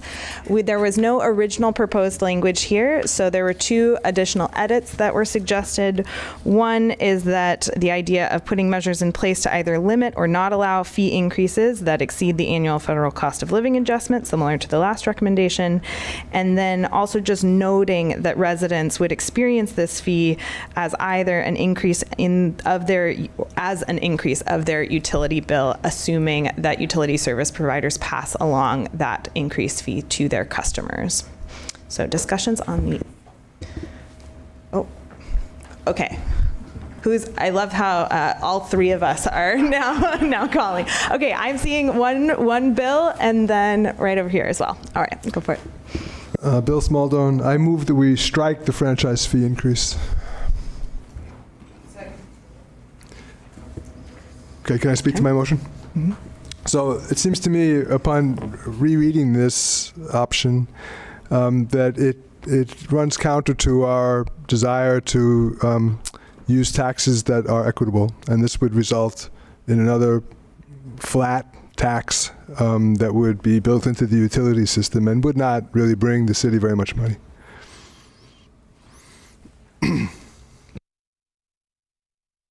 Kathy? Kathy Knock, I don't understand why we are rehaving the last meeting. We had all of these discussions, and now people who didn't like it last time don't like it now, and we're just doing this again. I don't understand how that's effective. Becky?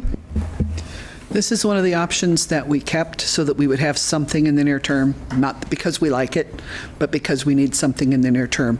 Almost all the near-term options are regressive. Thank you.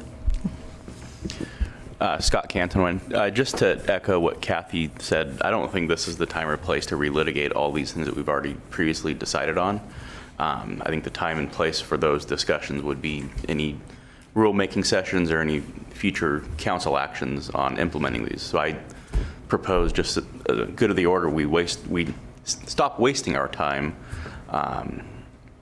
and just consciously consider these edits and move this thing along. Becky? Was there, and I don't see it here, something that keeps the franchisee from passing along more than it costs him? I think we need to have that so that, because he's got to have administrative fees. Could you use your mic? Before we move on to this consideration, we have a motion on the floor. That's not really part of the discussion for the motion on the floor. Mr. Chair, I withdraw my motion. You draw your motion. Okay, very good. Dan, now we can go forward with that discussion. Kathy? Kathy Knock, just to kind of what Becky was saying, again, I think we're overstepping our bounds. We don't get to make these decisions. Some of these decisions we're talking about, even council can't make. We can't decide for a business what they pass on and what they don't pass on. I mean, I think maybe in a very limited capacity, government could do that. I think we need to focus on giving them a recommendation that they need to explore. I see Beth, and then back over to Scott. So again, in abundance of caution, I'm going to say that I work for the garbage haulers who pay franchise fees whom this would apply to. So I will likely abstain from voting on this item. However, I will give you some facts. So I work primarily in the Portland metro area, and currently a number of jurisdictions in the Portland metro area are providing low-income assistance programs for garbage, recycling, organic collection. And while those are relatively new, that does help with that regressivity on this situation. Scott? I move that we accept the proposed edits as presented.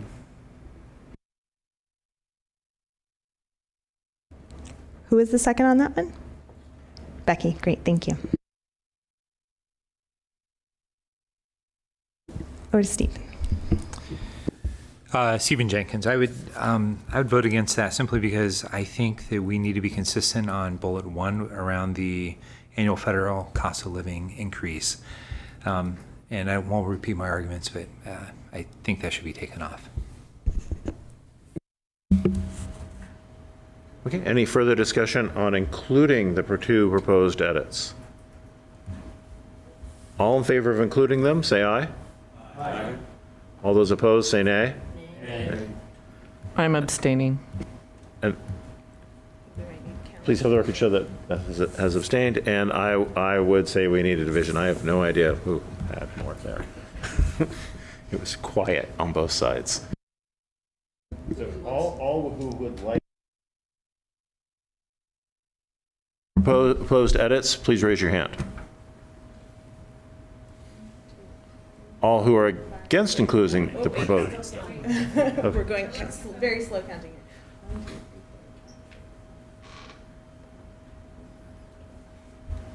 here. I have 13 ayes. And all those opposed to including the edits, raise your hand.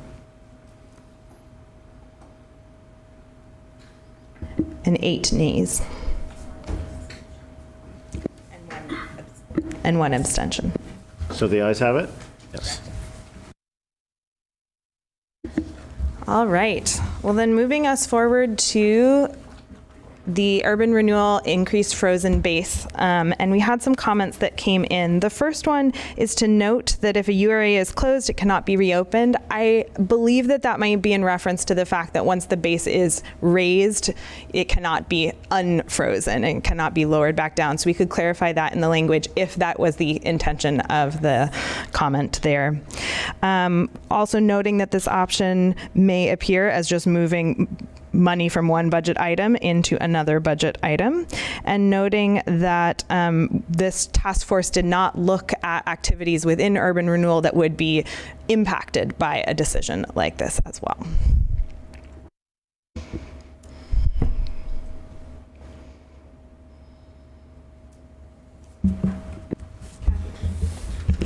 Kathy Knock, I move that we accept these proposed edits. Seconded by Becky. Any discussion? All in favor of including the proposed edits, say aye. Aye. Anyone opposed, say nay. The ayes have it. All right. Well, then we're going to shift over to some of our medium-term options here. The first of which is the local option property tax. So we have a few additional points that came in. The first would be recommending only the livability option, so option A, rather than also the public safety option. The second point is around clarifying that compression means that not every property would be affected by this local option levy, and noting that property taxes do contribute to the high cost of living in this part of the world, and that this could potentially be part of the overarching tax reform option. Any discussion on that? Scott. I move that we accept the proposed edits except for bullet number 1. Second. Thank you. Second by Beth. Caitlin.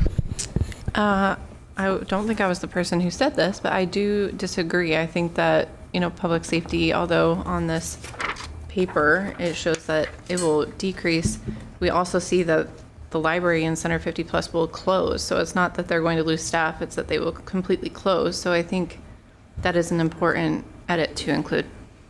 Thank you. Lee and then Bill. This is Lee. I think that it is very important to include the first edit.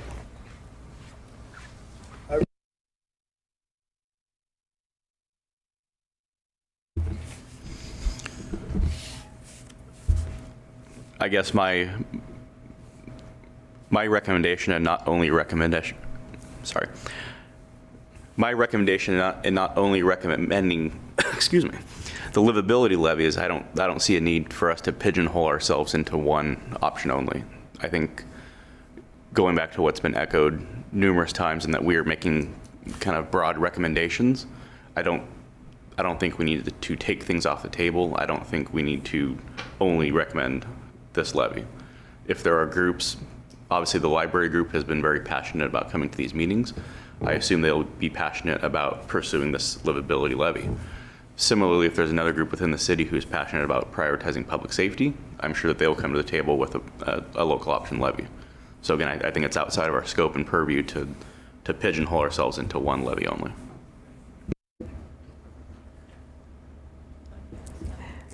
Levy, and then Keith. So, quick thought on that, and I tend to agree, Scott, in terms of pigeonholing. Although personally, I find the livability levy to be my preferential approach. But I wonder if, rather than stating option A, if changing that word to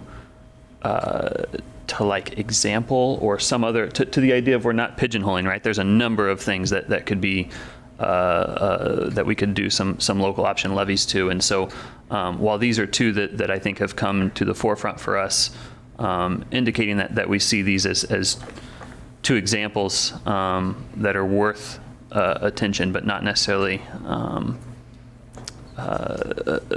choosing one over the other. And there's nothing to say that both couldn't be done, although the likelihood of that seems low.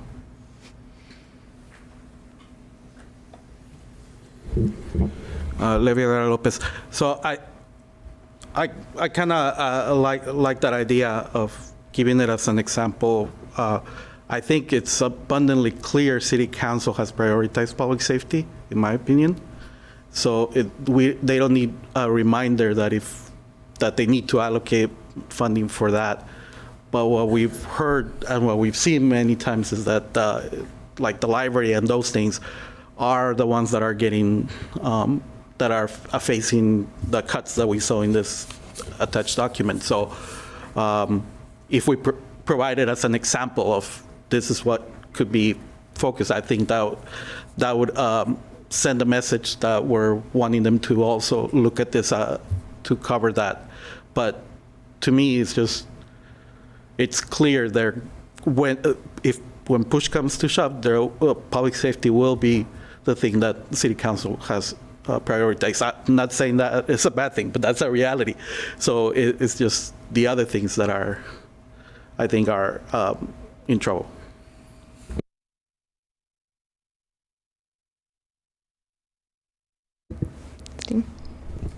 Stephen Jenkins, I think as Keith said, it appears with option A or option B that it's an either or, and just representing it in such a way that it presents them as examples and not as a binary. I would just note that the city council could choose to do a levy that covered both option A and option B. They're not, our report does not rally them into the options we've given them. They could say all city services, public levy, maxed out type of thing, if that's what they chose to do.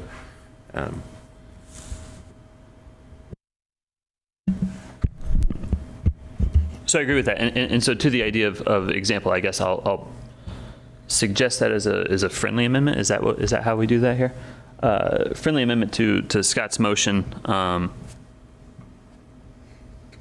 to change the terminology from option to example.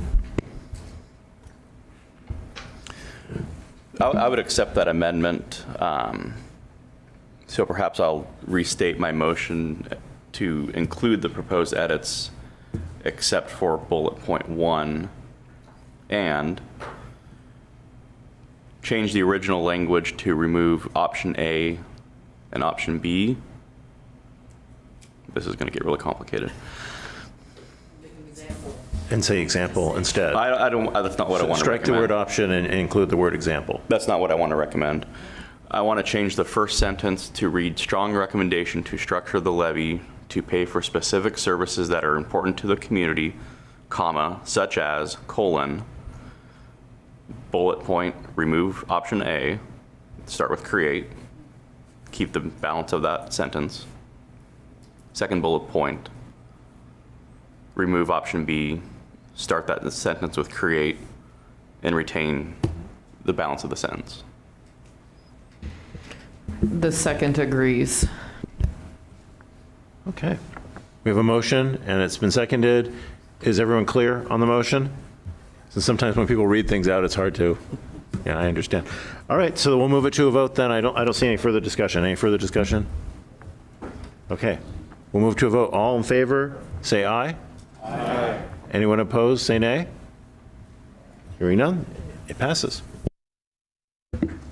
All right. Well, then our next option here, we have 2 slides because there's quite a lot of feedback on this. So I would recommend that we start with the options on slide 1 of 2 for the personal income tax. Some of the proposed recommended edits include recommending that this discussion is paired with guaranteed tax reform, not promising restructuring taxes and fees after implementing a potential personal income tax, emphasizing that this is the only option that the task force has identified that can solve the city's budget problems, recommending placing the option on ballot for fall 2025, clarifying that the first $70,000 or whatever the ultimate number is in terms of that income level of everyone's income would not be taxed, and recommending that all taxpayers, including those at lower income levels, be taxed. So as you can see, this is one of the options where we got lots of feedback and also some conflicting and divergent ideas here as well. So open it up for conversation. Yes, Ray. Yeah, Ray Quisenberry. Yeah, the last 2 bullet points clarify that the first 70,000 or whatever to be immune, and then recommend that all taxpayers, everyone has like a skin in the game idea. Those are both valid points. I know that was all part of the discussion. It does sound a little bit confusing when presented like that, and I was just kind of wondering, as a service to the city council, is maybe give an idea of kind of how we thought about it as far as percentage-wise. So it's like the first go at like a survey of how the people feel about this. So by making that statement, that we don't really tell them that. But I was thinking maybe we should just have a show of hands and say that, 40% wanted this and 60% wanted that, and then they have an idea of how it looks. Anyway, so I would make a motion that we actually indicate how many of us would favor one or the other. Becky? Becky Beeman, maybe we should go back to start at the bottom. Do we think that people who make so little money that we have to give them subsidies to eat and live would be exempted from this? So people who have SNAP benefits or housing vouchers would not have to pay this tax. I mean, there's a bottom limit for what there's a limit where Oregon doesn't charge Oregon taxes. Do we want to use that same limit? Well, I agree with you on that, but I don't know what that limit is, and I think that's something the city council can decide. I just wanted to get an idea of what percentage of us would like to see that, and what percentage of us think that everyone should contribute. So basically, you get to choose one or the other. One of them is some threshold, and maybe it's not 70,000, some threshold number. Well, I don't mind the 70,000 being stated. So you vote for one or the other?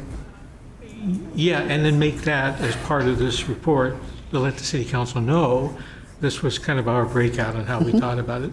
So again, it's like an initial survey of the citizens, what they think about it. So, Scott?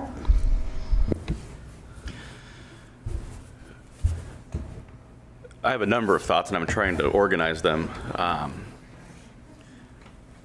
I think getting back to the point that many have raised as far as making a broad recommendation and not trying to do the policy setting within this meeting is important to remember.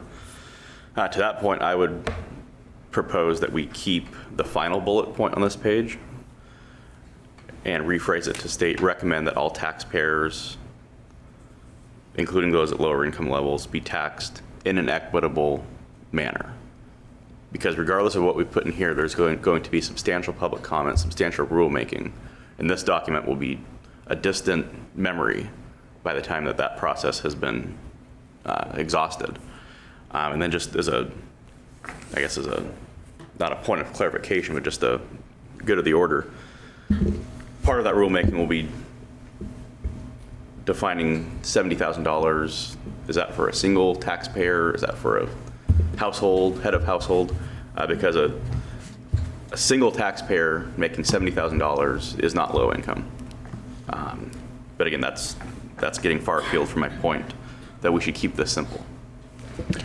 Keith? So I'm going to move that we do not incorporate any of the recommended changes, recommended edits on this one, and that we retain the original language. Second. Second by Scott.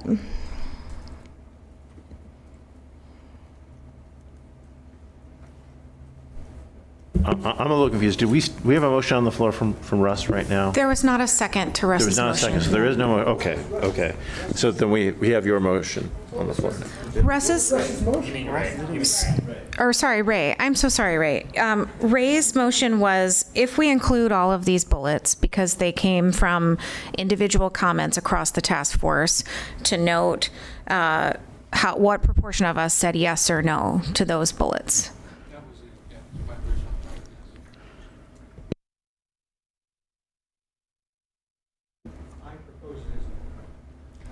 He did say I move. Yeah, Ray Quisenberry. Yes, I did propose it as a motion, but it apparently did not get a second, so I guess it's not really a motion, so. So then the current motion on the floor from Scott or Keith? Who made the motion? Okay, is to not do any of the proposed edits. Is that correct? Okay. Now I know where we're at. I would speak to that very briefly. My understanding is that we are recommending that this go to a vote of the people, and as such, it's my understanding that these are too many things to go into a ballot initiative, that we can't actually do things like guarantee what else would be what other taxes would be reduced inside of a ballot initiative, because they can only speak to one item inside of the initiative itself. And I could be wrong with that. I'm not a ballot lawyer, so there may be a way to do that I'm aware of. So I just wanted to put that point out there. Becky? Becky Beeman, this isn't a ballot measure. This is a recommendation to the City Council. And it was clear from their approach to the wage tax that they are geared toward regressive flat fee. Everybody down to minimum wage pays 0.0138 or whatever it is, regardless of whether he makes a living wage. He works 10 hours a week and makes minimum wage for those hours, and he pays this tax. I don't want to leave it up to them and expect them to be compassionate about the lower income folks. Bill?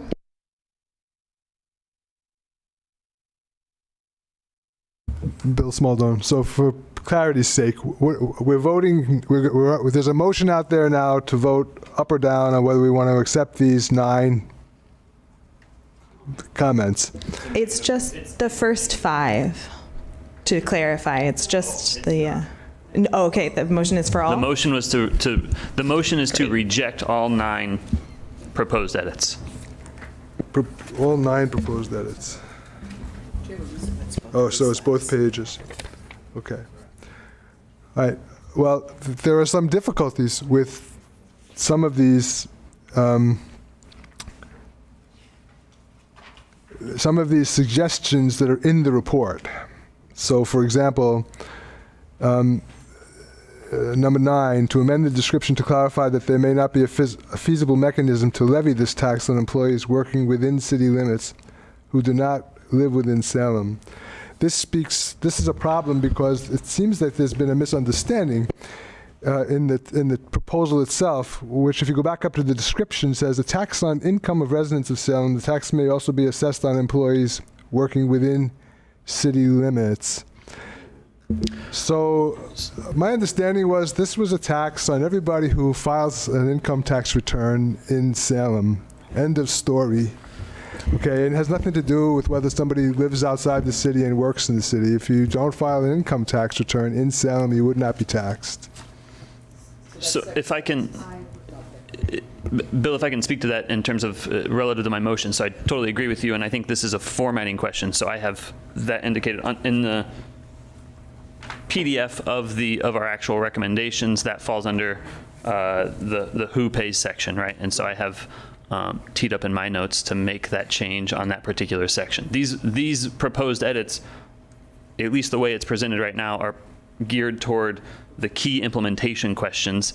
And in terms of rejecting all of these, I'm proposing that because I think there are a number of conflicting ones, as was pointed out earlier on in the discussion. And so rather than trying to go through each individual one and find consensus on each individual one, I think we can agree that the original draft in its more basic form gets at the general idea that we are after. Okay, thank you. But remind us that we need to go back and make that change on that particular who pays discussion, because I also flagged that. Raquel? Thank you, Raquel Moore Green. Because of, on description here, the second sentence says, this tax may also be assessed on employees working within city limits. Here again, I think for the initial blush that the public could actually look at this and say, oh, here we go again, instead of what it really, what our intention really is. And so I would like to see that line removed, and I would actually like to see clarity on the description of this to what you were talking about, Bill S. So I think what I'm hearing is that there can be a motion to reject all of the proposed edits to the key implementation criteria. That could be one decision point, and then potentially come back to the actual description of this revenue option and make a proposal there. Is that right? Okay. Is there any further discussion on the motion on the floor? This would remove all 9 options. From key all 9 proposed edits. All right. All right. All in favor, say aye. Aye. Anyone opposed, say nay. The ayes have it. Now we can move on to what Raquel was just saying and make a motion about that. Becky? I move we remove the second sentence from description. It is not intended to be on people who live outside and work inside. Russ seconds. Friendly amendment, that it be included that it's those who file their income tax. Bill S., how did you describe that, please? If you file an income tax return within the city of Salem. Hey, Bill, turn that mic on, please. Bill Smaldone. The tax was meant to apply to people who file income tax returns within the city of Salem. That would be my friendly amendment, that it would include that phrase. Thank you, Bill. So that's accepted? Keith? So I would also request that amendment, or that the motion is also reflected under the who pays section of this table, to indicate that it would not apply to the non-residents who work in city limits.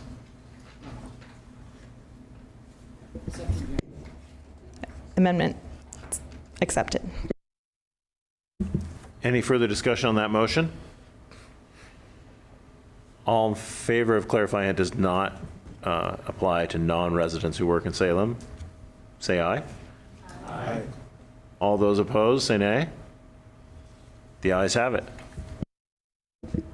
All right, then I'm going to move us forward to payment in lieu of taxes.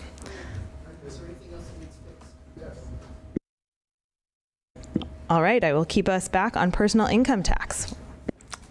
Okay, so under administrative effort, it strikes me that labeling it as high, I'm wondering, is it really high? I believe so. And Josh, would you like to speak to that topic?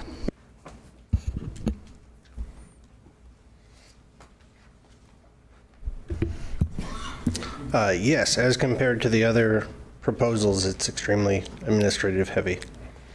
It would require setting up either staff or contracting with someone to do the administration for a tax that's not currently in place. Thank you. Beth? My recollection on, thank you for that, Josh. Beth Vargas Duncan. My recollection when Josh talked about this a few meetings back was we could negotiate, although I don't know that it's been done, with the state of Oregon and add one line on the state income tax. And that would perhaps be an option, but would take much longer. It would be faster, is my recollection, for the city to implement this itself. And I don't know that my note made it into the notes, but I feel fairly strongly that if the city is to look at a personal income tax, it must have ease of administration for the payor, which would be the taxpayers, and it should be just one line added to your state income tax. Bill? Thank you for your excellent memory, Beth, because I had a similar recollection. And while I don't know if we might have to, if it takes substantial negotiation with the state, then so be it. If we have a 5-year local option that's going to carry us for a while, then we can get negotiating, and I think we can probably do it within that time frame, or much shorter, actually. Ariel, did you have a comment?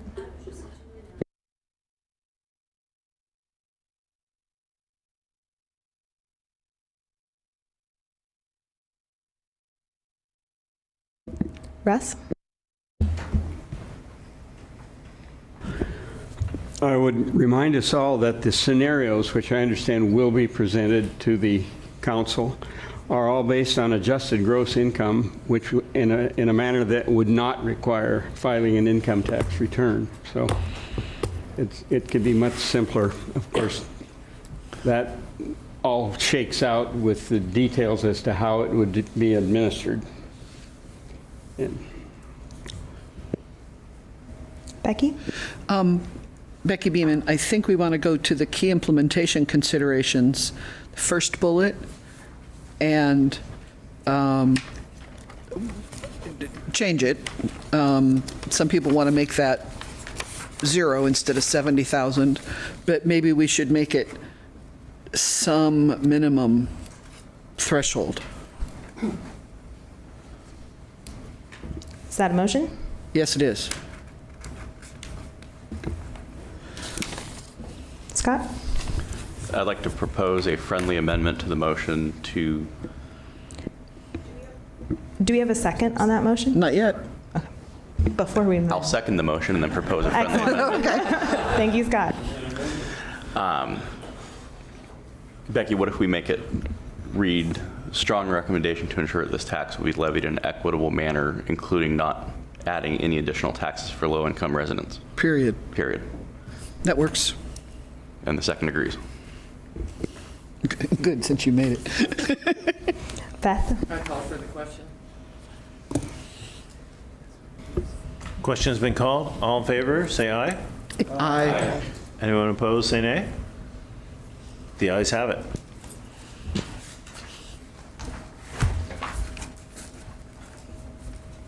All right, any additional discussion on personal income tax key considerations? Does that mean that we strip that 70,000 number? I'm just trying to make sure. Yes.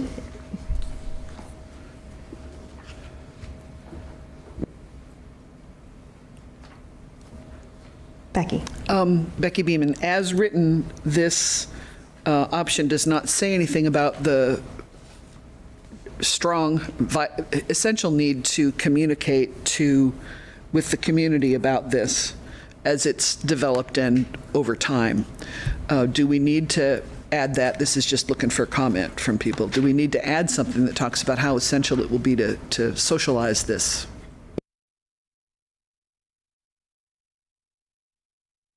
Beth?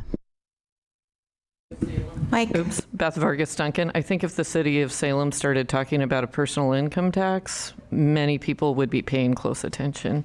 So I see that. I don't mean to make light of this. It is serious. But I do think it doesn't need to be directly said.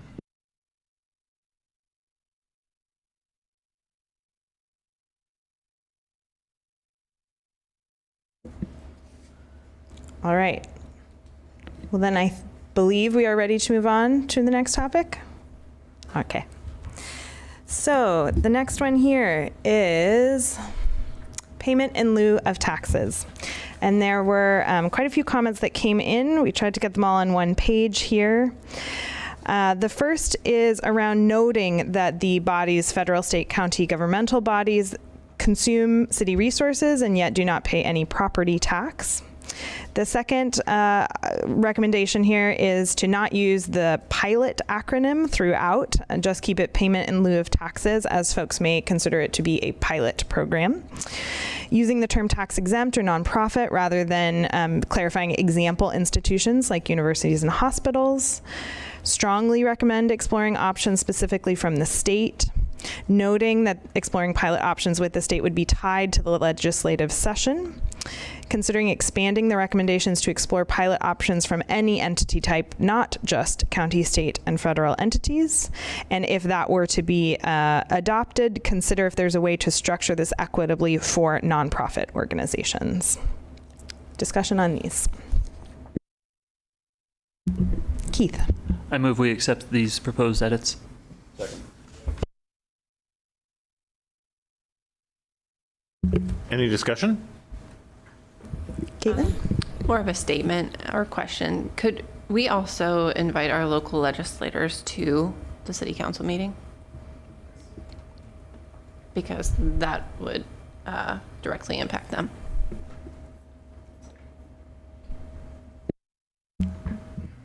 Beth Vargas Duncan, it's not uncommon for a city council or government body to create a subcommittee to study something and have legislators attend it and be members of that.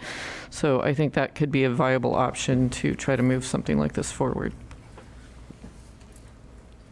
Raquel? Thank you, Raquel Moore Green. I would just like to note that in the short session that just wrapped up, Representative Tom Anderson, who was a former Salem City Councilor and now representative, introduced House Bill 4072, which was payment in lieu of taxes. The legislation is essentially been drafted, and if I'm not mistaken, I certainly can't speak for the representative, but my guess is it's going to be part of his package for the long session. So I do think inviting them, letting them know that it's happening would be a courtesy, but I think we can be pretty confident that we're going to see it again. Thank you. Any further discussion? Hearing none, we'll move the proposal to vote. All in favor, say aye. Aye. Anyone opposed, say nay. The ayes have it.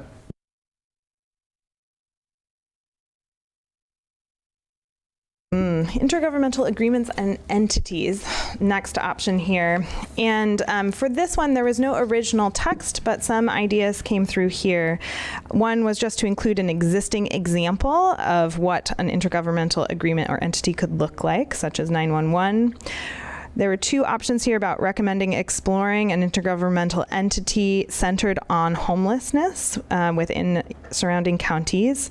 And then the next comment down expands upon that to a certain degree about the idea of saying we would like this to be really focused on homeless sheltering and support services. The last piece is noting that this option may be a necessary part. Forming an intergovernmental agreement would be a necessary part of any tax reform restructuring option as well. So discussion on these topics. I move that we accept the proposed edits as presented. Any discussion on the proposal? On the motion? Then we'll move to a vote. All in favor, say aye. Aye. All those opposed, say nay. The ayes have it.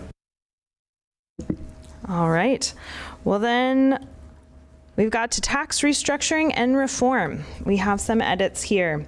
So the first idea is using the operations fee as a specific example of a fee that could be adjusted or eliminated if tax reform were pursued. Clarifying that tax reform should focus on the simplicity for the taxpayers themselves, as was noted earlier. Noting conscious and deliberate involvement with the public will be necessary for this option. Noting that intergovernmental agreements will be likely required required to implement this option. And finally, emphasizing the recommendation to establish a council subcommittee or task force. Discussion on these. So I'd like to move to add an additional proposed edit that talks about how tax reform is really best accomplished as a statewide discussion when it comes to income tax versus property tax.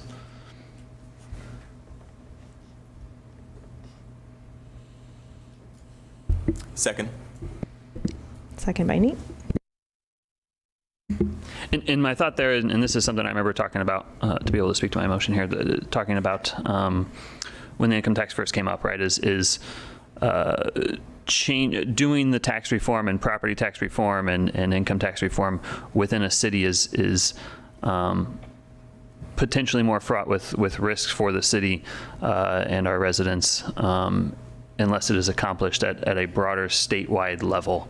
And I see it as something that is something that at least that needs to be explored and discussed to be able to fully implement the idea of tax reform. There's only so many things there that we as a city can do on that front.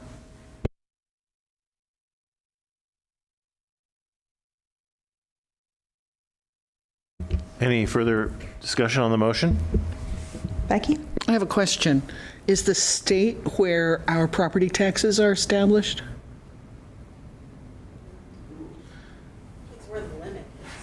It's where the limit is, but it's really the local, it's the,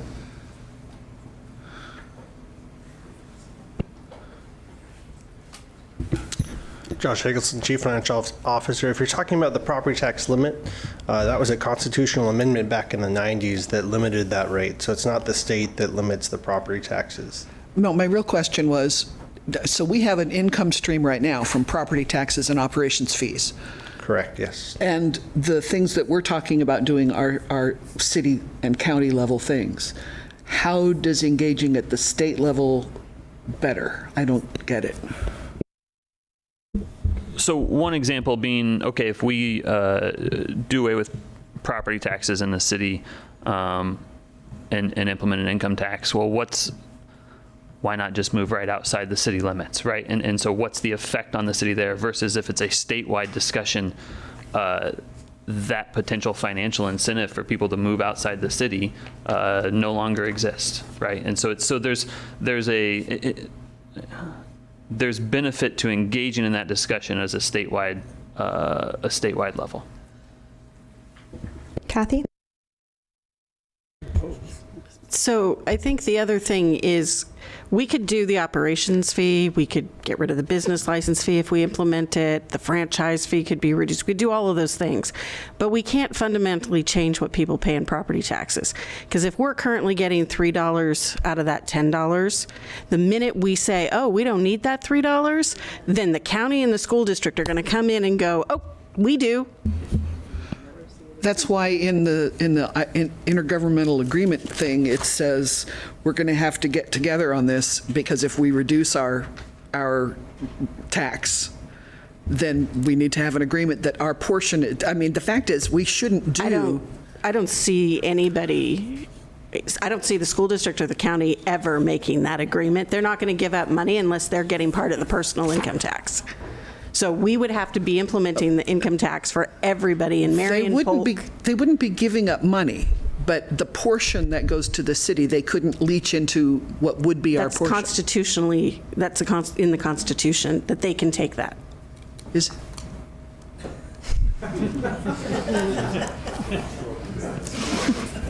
Yes, that is essentially correct. So there's a $10 limit on the general government side. If Salem isn't using our full portion, $5.83.15, then other jurisdictions could tap into that $10. So there's no way to keep that. Okay. Don't leave.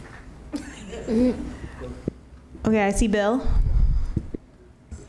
Bill Smaldone. So if I remember correctly from the background material we were given, when the referenda were passed in the 90s and the local rates were established, there were different rates in different cities around the state. Is that correct? That is correct, yes. Right. So Eugene has a better rate than we have, which is one of the reasons why they have more money in their general fund. This speaks to your point that it's a statewide matter, right? So the state needs to rethink the property tax, and it can really only be done at that level because it's in the Constitution. Beth?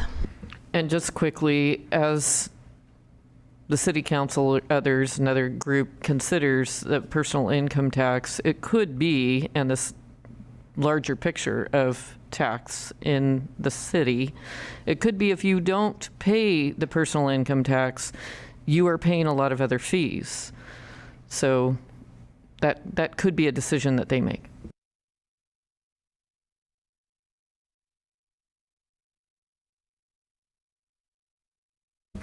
Okay, so can we clarify what the motion on the floor is now?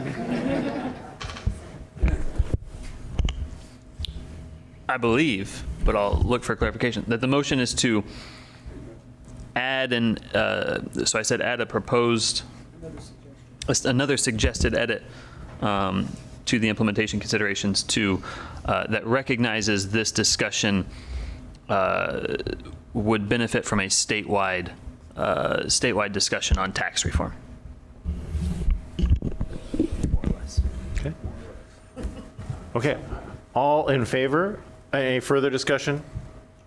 All in favor of adding that to the proposed edits? Say aye. Aye. Anyone opposed, say nay. The ayes have it. It's a statewide discussion too. And do we have a motion to accept the other proposed edits? So moved. Any discussion on accepting all the proposed edits? That was moved by Scott, seconded by Gretchen. Thank you.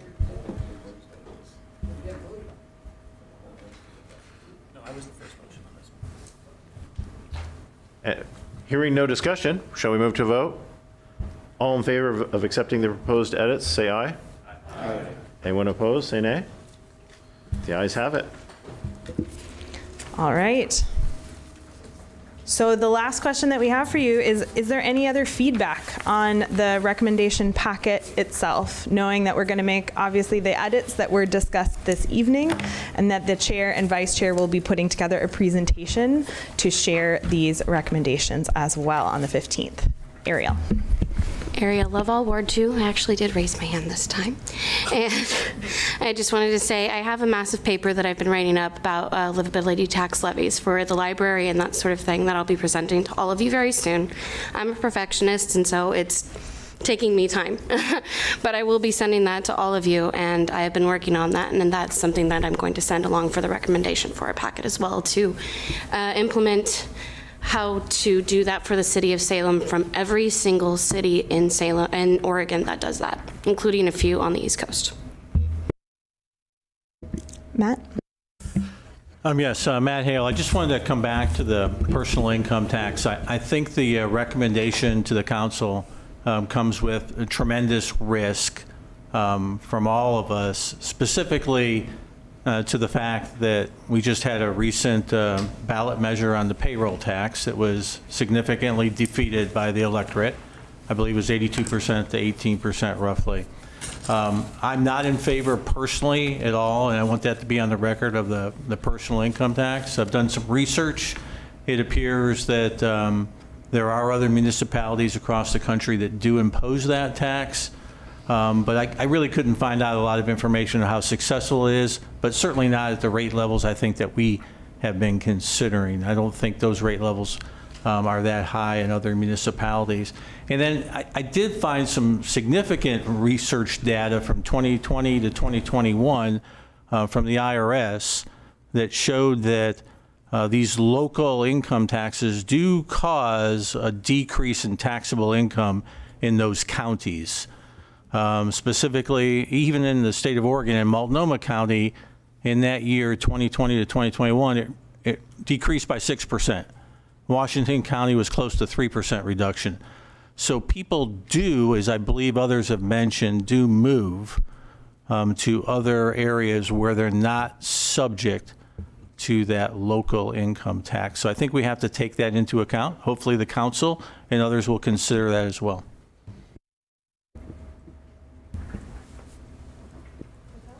Thank you, Raquel Moore Green. I'd like to go back to page 3 of the packet that was on our desk tonight, the meeting number 7. And I just want to clarify what I heard said.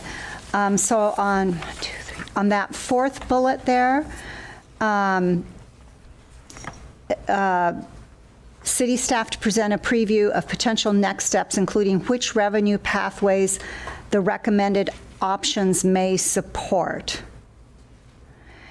And and the comment that was made, at least that I wrote down, is that city staff will align our recommendations and the potential of what that revenue might be with that chart that had the various options on it. Is that correct? That is my understanding, yes.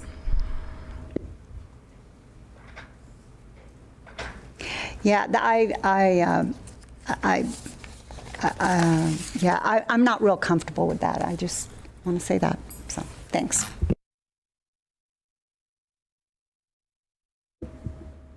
All right, any other discussion? Well, then I believe we are at the place where we have a recommendation packet to move forward to council. So we want to say thank you for all of the incredible work that this group has done. Colleen, I'm not sure if you wanted to share some words on that front as well. I know we have some cake for you all. I think perhaps we should take a final motion to approve the overall packet. Yes, in fact, we should do such a thing. Excellent. Let's go there. So I don't know if there's any discussion after all this discussion on what now that we have a final packet, but if there is, this is your last shot to make it. I think that coming up with briefing slides for some of this stuff is going to be real difficult. I would strongly recommend that you don't put up that big table with all the options before you've discussed the options, but I don't know how you're going to present the options in a way that's legible to the audience. So the chair and vice chair will be presenting the recommended options.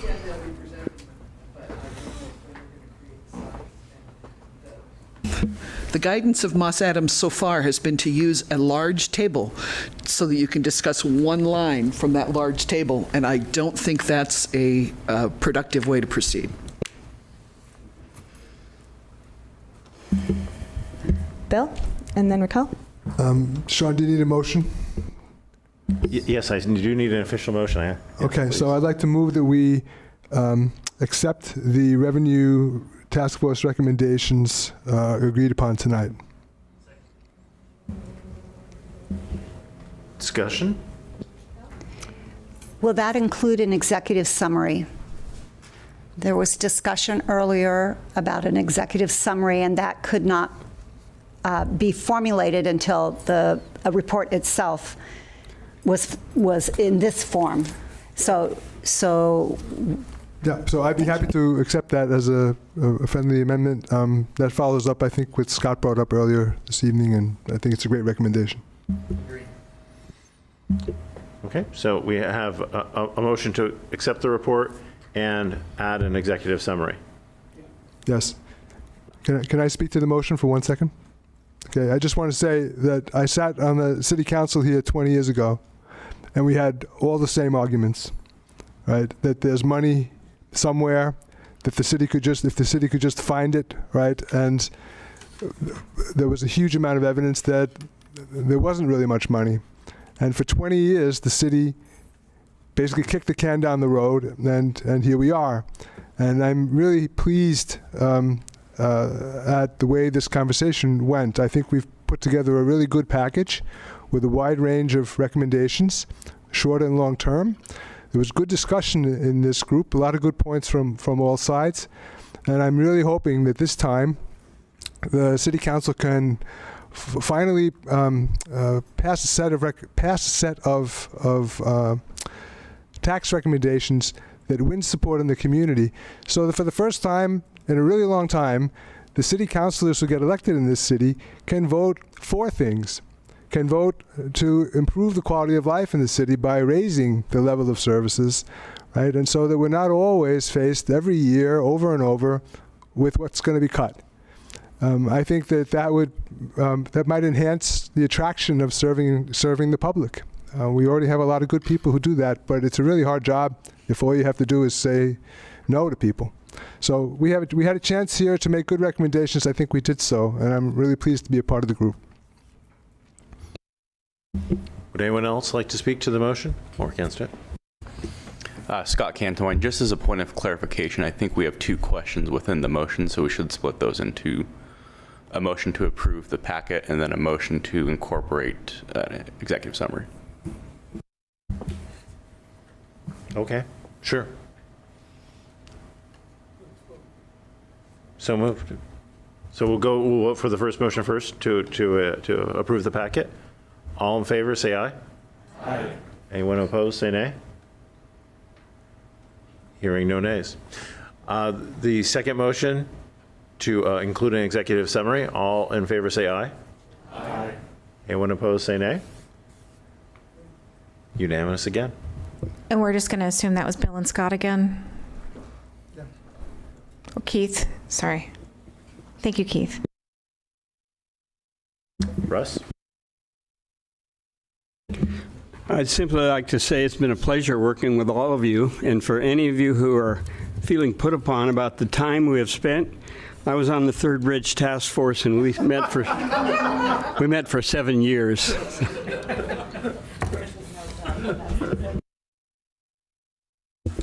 Well, Bill Rickey, hate to piggyback on the thank yous. I too would like to say thank you for all of your time. I know that there are individuals in this room who have sacrificed a lot of family time, going as far as missing the first basketball game ever of their son, or attending a meeting here while their dad was on their deathbed.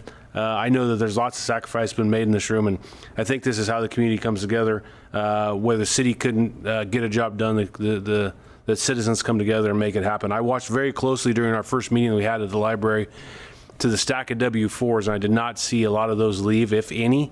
For those of you that did take one and you're getting paid to be here, you have your reasons for that, and there's no judgment whatsoever. But it led me to believe that everyone that's here tonight and was here the first night was here because they wanted to help, not for any other purpose other than just to help the community. So it speaks volumes about all of you individually, and I hope to bump into you one day. And those who voted for me, if I'm at a restaurant, I'll buy you top shelf. Those are the ones that didn't vote along with me. You'll get a well drink of some sort. But all kidding aside, thank you all for your time and efforts here tonight.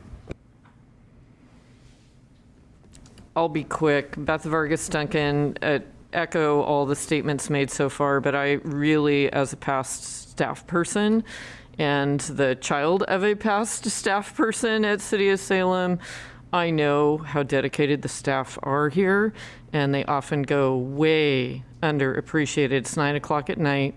They will be here at 8 a.m. tomorrow, and they do this all the time. So, and they should be compensated and should not have to always worry about the revenue of the city. So thank you to the staff.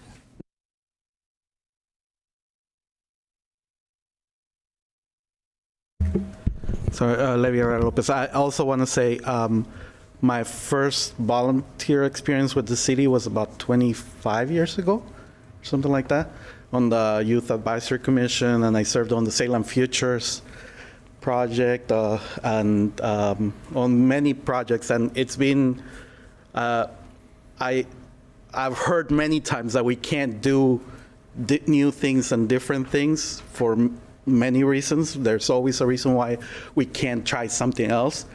And we spend time, people contribute their time, their expertise, and it doesn't go anywhere. So I'm thankful that we had really lively discussion, and there's, at least we're open to discussing ideas. And now it's up to City Council to see what they do with that. But yeah, if we keep doing the same thing we've been doing for the last 20, 30 years, things are going to be the same. So I appreciate everybody's participation. I just wanted to thank everyone here who disagreed with me. Way to go, guys. I'm glad you're all here. And with that, I think we can adjourn the meeting.